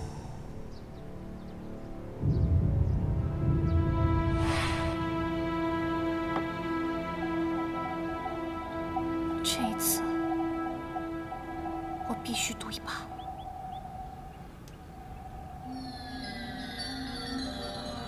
请带我去有魏启的地方。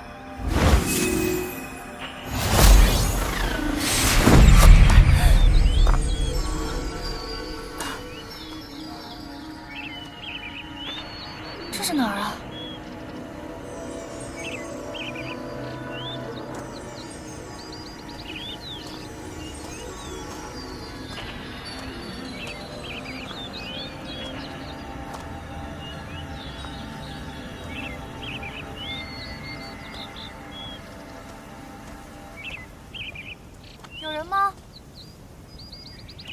有人吗？有人吗？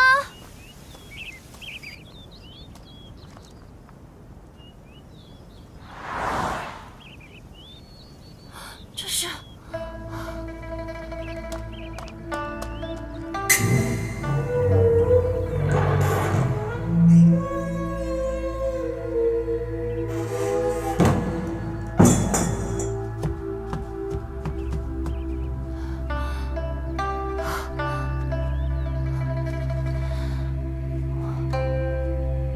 我是回溯到了魏琪当年被绑架的时候。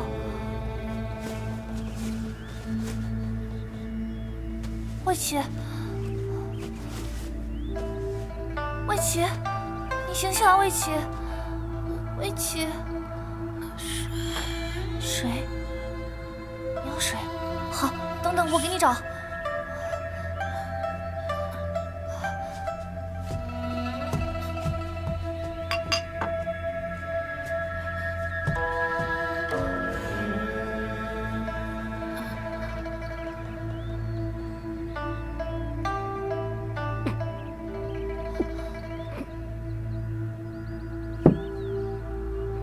没想到，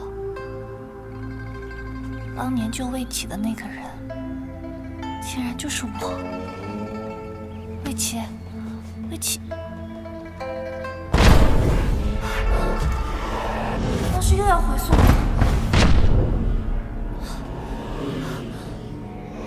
魏琪。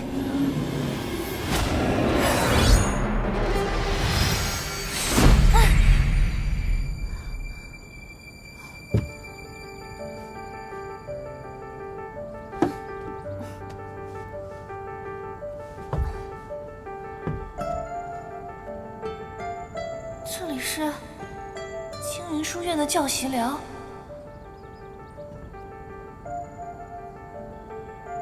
我怎么会躺在床上？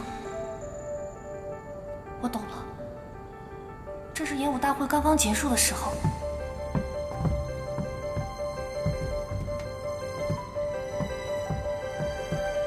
是魏琪。周姑娘如今经脉尽断，再加上一直以来的心疾病，才导致她积重难返，命在旦夕呀。那崔神医，你之前不是说出云心法可以救她吗？要怎么救？出云心法中记载着一种名为转生术的秘术，可以将对方身体上的一切伤痛转移到施术者的身上。小侯爷，您若习得此转生术，可以将周姑娘身上的伤痛尽数转移。这对周姑娘来说，也许还有一线希望。竟然还可以这样，那我们还等什么呢？赶紧来试一试吧。小侯爷，您别着急，如此强大的转生术，必定给施术者的身体带来无法承担的负担。小侯爷若习得转生术，那周姑娘身上的一切伤痛，自然就会转移到你的身上。再加上她所使用能力带来的反噬，这后果可不是儿戏呀。小侯爷，您一定要三思啊！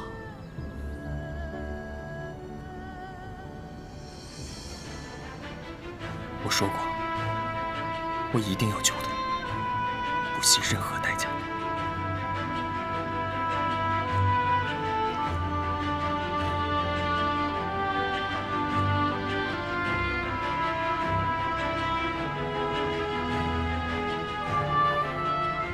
难怪从那天开始，魏琪在外就很少穿白衣了。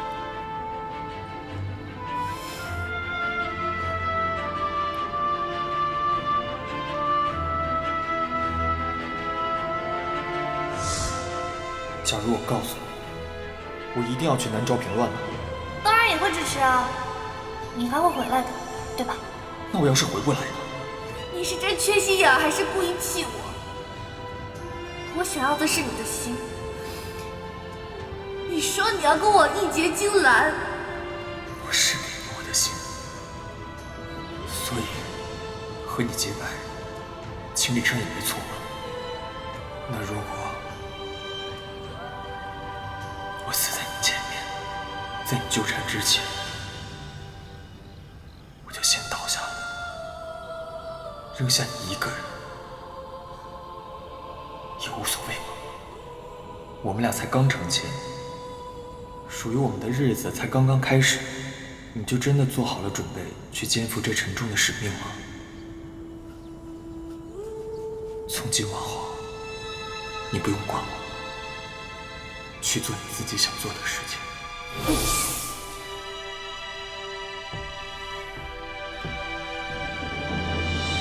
琪，你怎么在抖啊？还好，我忍得住。忍什么？什么也别问，也别动，就这样让我静静的靠一会儿，好吗？所以，从演武大会之后，我就几乎没有受过伤，吸收使用能力也从来没有什么反噬。原来是魏琪替我承受了一切，可我却一无所知。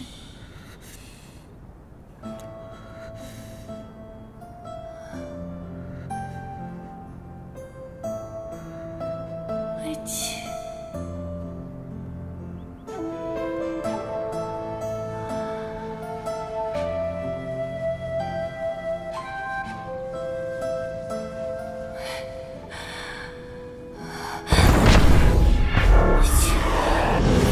魏琪，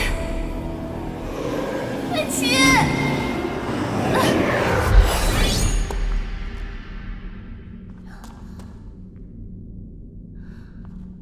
雾隐山的陨石洞。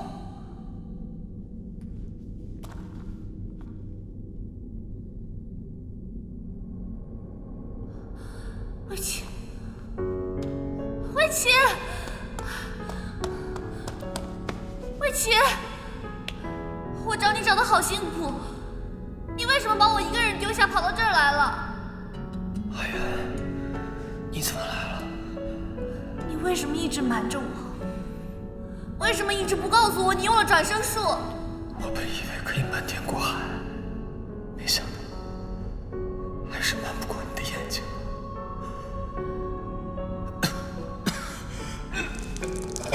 魏琪，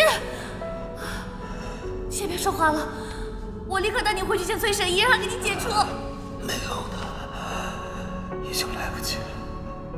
我的身体已经到了极限，就算现在和你解除了转生关系，都是一样的。你不试试怎么知道呢？我自己的身体比谁都清楚。其实我是想等你吸收完能力之后再走的。事实上，我也一直在为此做准备。到现在，只剩下最后一步了。什么最后一步？你到底在说什么？你能不能说点我能听得懂的话？想知道吗？你过来。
我可能真的要死了。来救我的是黄泉使者。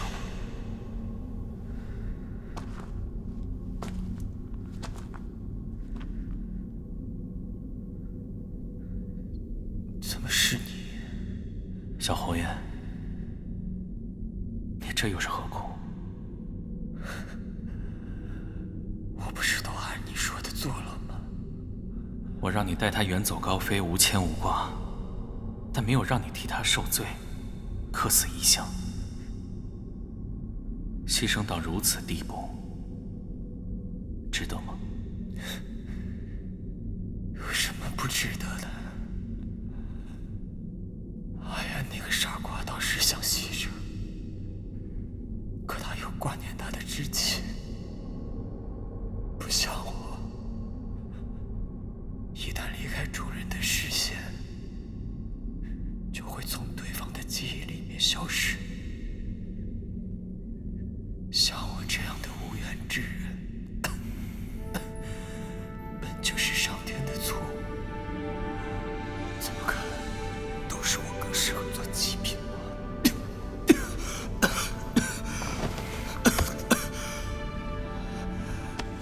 从现在开始，专心听我说。若造化有错，是异人出现，不是你。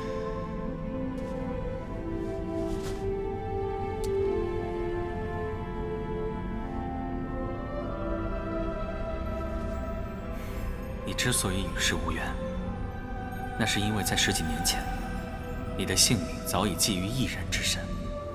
我曾经用素光回去过很多次了，但每一次你都是同样的结局。唯独阿元出现那次，你得以存活，所以你现在明白，为何其他人会忘了你，唯独周元不会。那是因为你和他的缘分，在很早以前就已经定下了。你什么意思？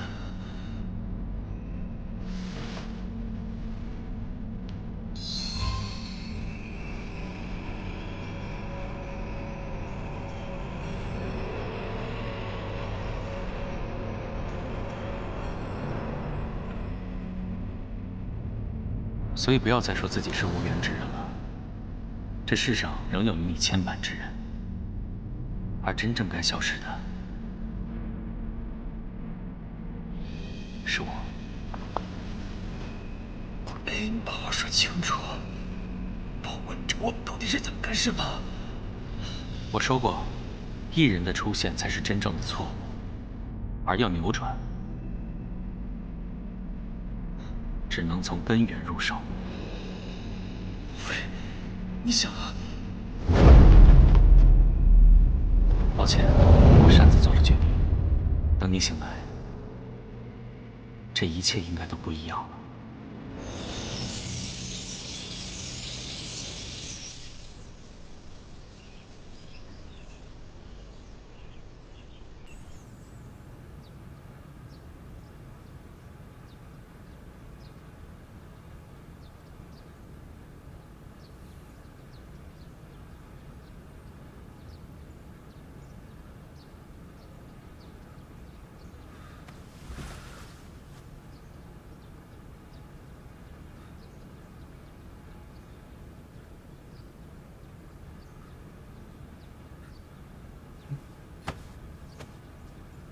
身上的伤怎么全好了？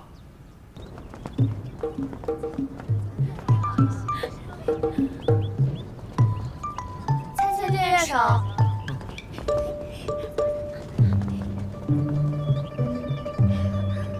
顾乐手，竟然有这么多女学生！哎，那个谁，救我一下！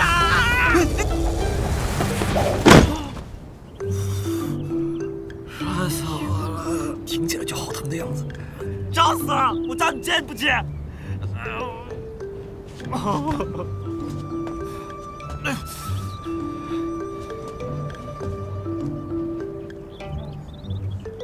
你干嘛这样看着我啊？可是死了！你刚刚说死，还说了3次。腿长在我身上，我想怎么说就怎么说，你管得着吗？那你的颜灵？颜什么灵啊，莫名其妙！我看你根本就谁啊！逮住你了吧？不穿制服逃课也就算了，还敢对乐手大呼小叫！投降！阴魂不散呐！抱歉，新来的院生不懂规矩，我这当夫子的回去一定多加管教。他是你学生？嗯。那关于默读和颜灵，那是什么？你们就没有什么特殊能力吗？如果是让人一见钟情的能力，我自认还是有一点的。当然了，让人蹿火的能力，这家伙也是一绝。那个，如果没什么事的话，就先告辞了。走！救命啊！我错了，还跑吗？不敢了。对于能一无所知，那就是说，一直都是普通人。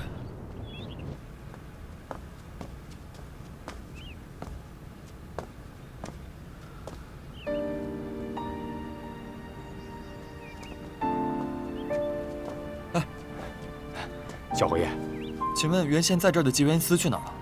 回小侯爷，这里一直是户部的官媒所在，整个京城没有名为吉文斯的官邸啊。至于月下楼、红信庙，更是闻所未闻。你该不会是跟哪本书上的记载弄混了吧？没有。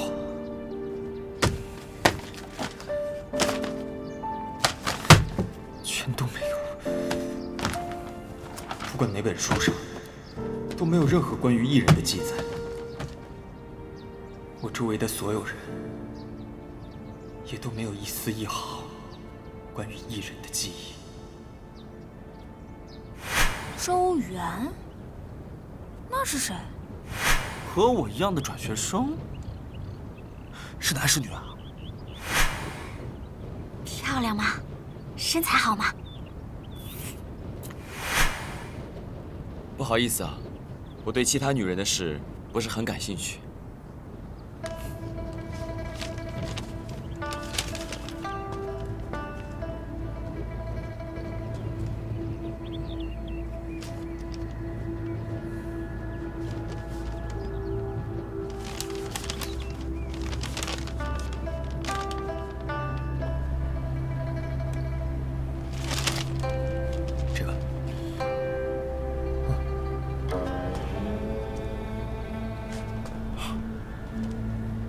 除我之外，没人记得周元的存在，也包括他曾经的父兄。如果说是异能诞生了雾隐族，那异能绝迹的今天，周元是不是就完全消失在了这个世界上？那我又是为何要来到这个世界呢？就仿佛这世间原本就该如此。没有异能，也没人为之所苦。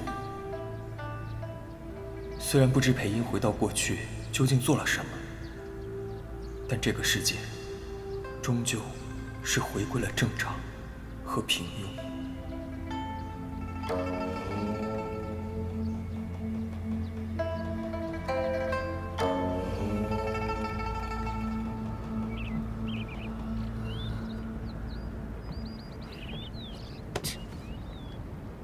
大白天的，你喝什么酒啊？给我！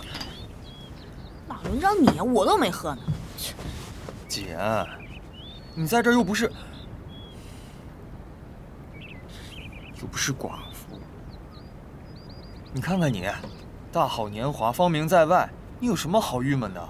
说什么呢你？是被爹催婚的人不是你，你是不着急。你姐我呀，要是能有你1/10的桃花运，我早嫁出去10次了，你信不信？云初呀，你是不知道你现在有多受欢迎。现在整个皇城的公主们为了抢你的姻缘，头都快打破了。只要你首肯，你就是妥妥的驸马爷。我没兴趣，谁爱娶谁去娶。你以为你有的选呢？现在整个京城的人都在猜，最后哪家公主会获胜。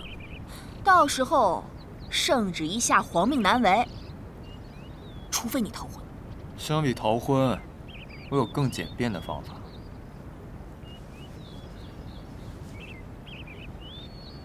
哎，干什么呀？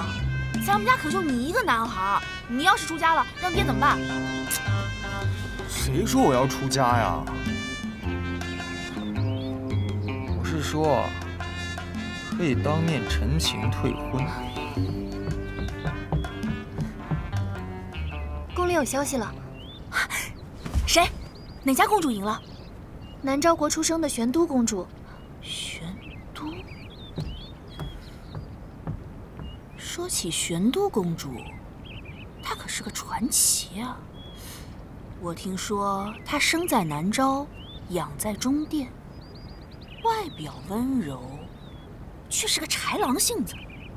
也不知道她什么时候在哪儿见过你，铁了心了非你不嫁。哎，你说奇不奇怪？你到时候拒绝的时候，你稍微婉转一点啊，别让人家恼羞成怒啊。放心，我会尽量迂回的。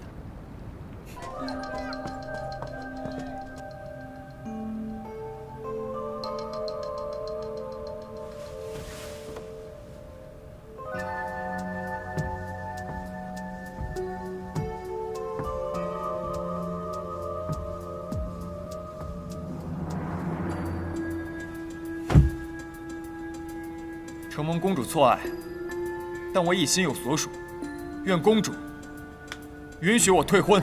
哎，我不介意纳妾。公主千金之躯，何必如此委屈自己呢？我不觉得委屈。但我舍不得她伤心。小侯爷果真情深意重，那位女子身在何处？本公主倒想见识见识。不瞒公主，我也不知她如今下落，但我会一直找，直到她出现为止。找不到又如何？至死方休。既然你意已决，我也不强求。但在成全你之前呢，你要不要先听听我的故事啊？从前呢，有一位公主，从小就发现自己比别人多拥有一个人生。每当她入睡的时候，就会梦到另一个自己。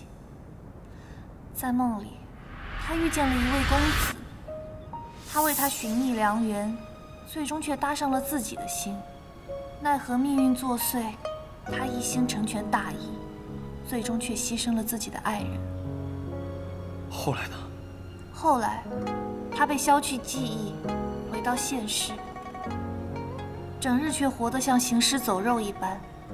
直到某日，他一睡不醒，却通过梦境到达了另一边的世界，一个没有异能，所有人的人生都被重新改写的世界。他想起了一切，可惜却来得太早，不得不在这边多待了10几年。直到最近，他才终于找到了他梦寐以求的人，倾尽所有换取了和他的婚约。可是到头来，那人却要悔婚。小侯爷，你说这是什么道理啊？对不起，是我错了，我终于找到你了啊！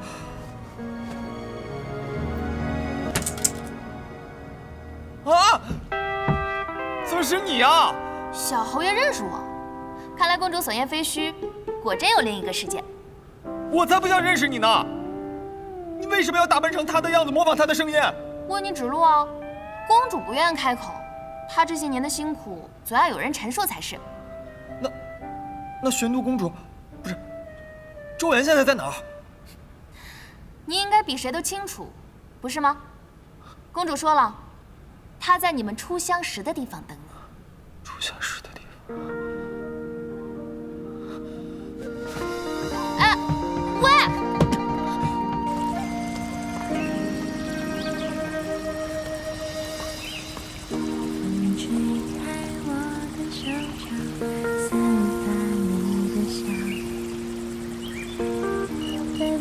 起诉着你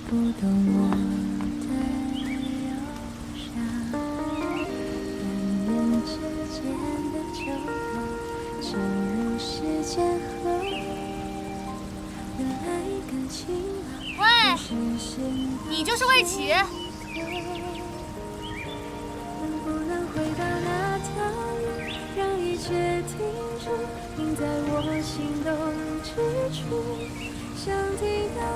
原来你在啊！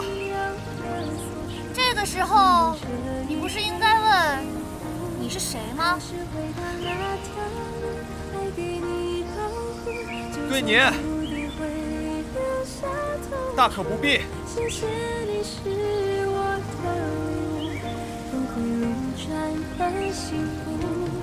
还是回到那条路，还给你保护，就算注定会留下痛楚。谢谢你是我的礼物。终于等到你了。这是我的台词，欢迎回来，阿远。想听到你说心有了所属，拥有这一颗幸福，上天眷顾。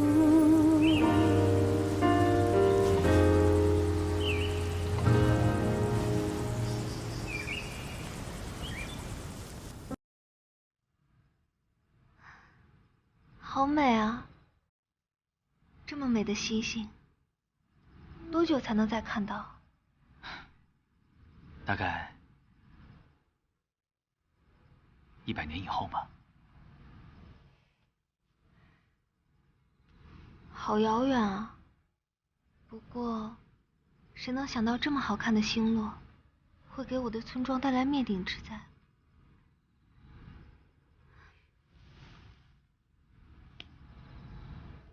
裴音，谢谢你，要不是你提前通知我的话，我的族人可能会在这场星落中丧生。就算存活下来，也有可能会变成怪物。你说，真的会有人因为这些星星碎片而拥有各种奇怪的能力吗？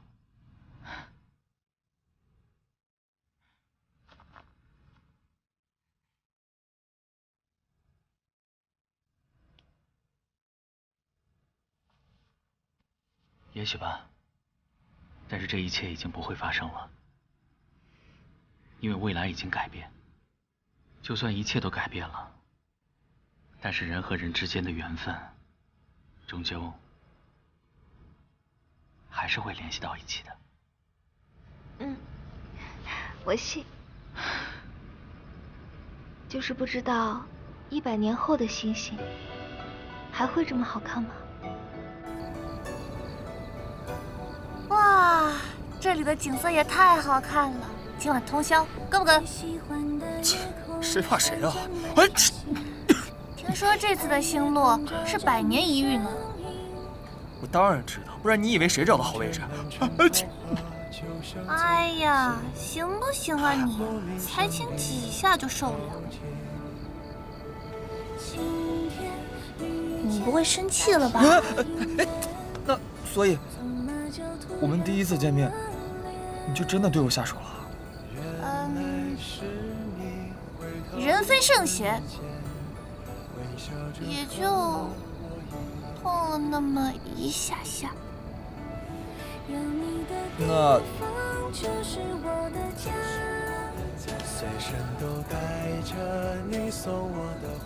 那你第一回见我，就对我有感觉了？我错了，我也不知道为什么。我知道。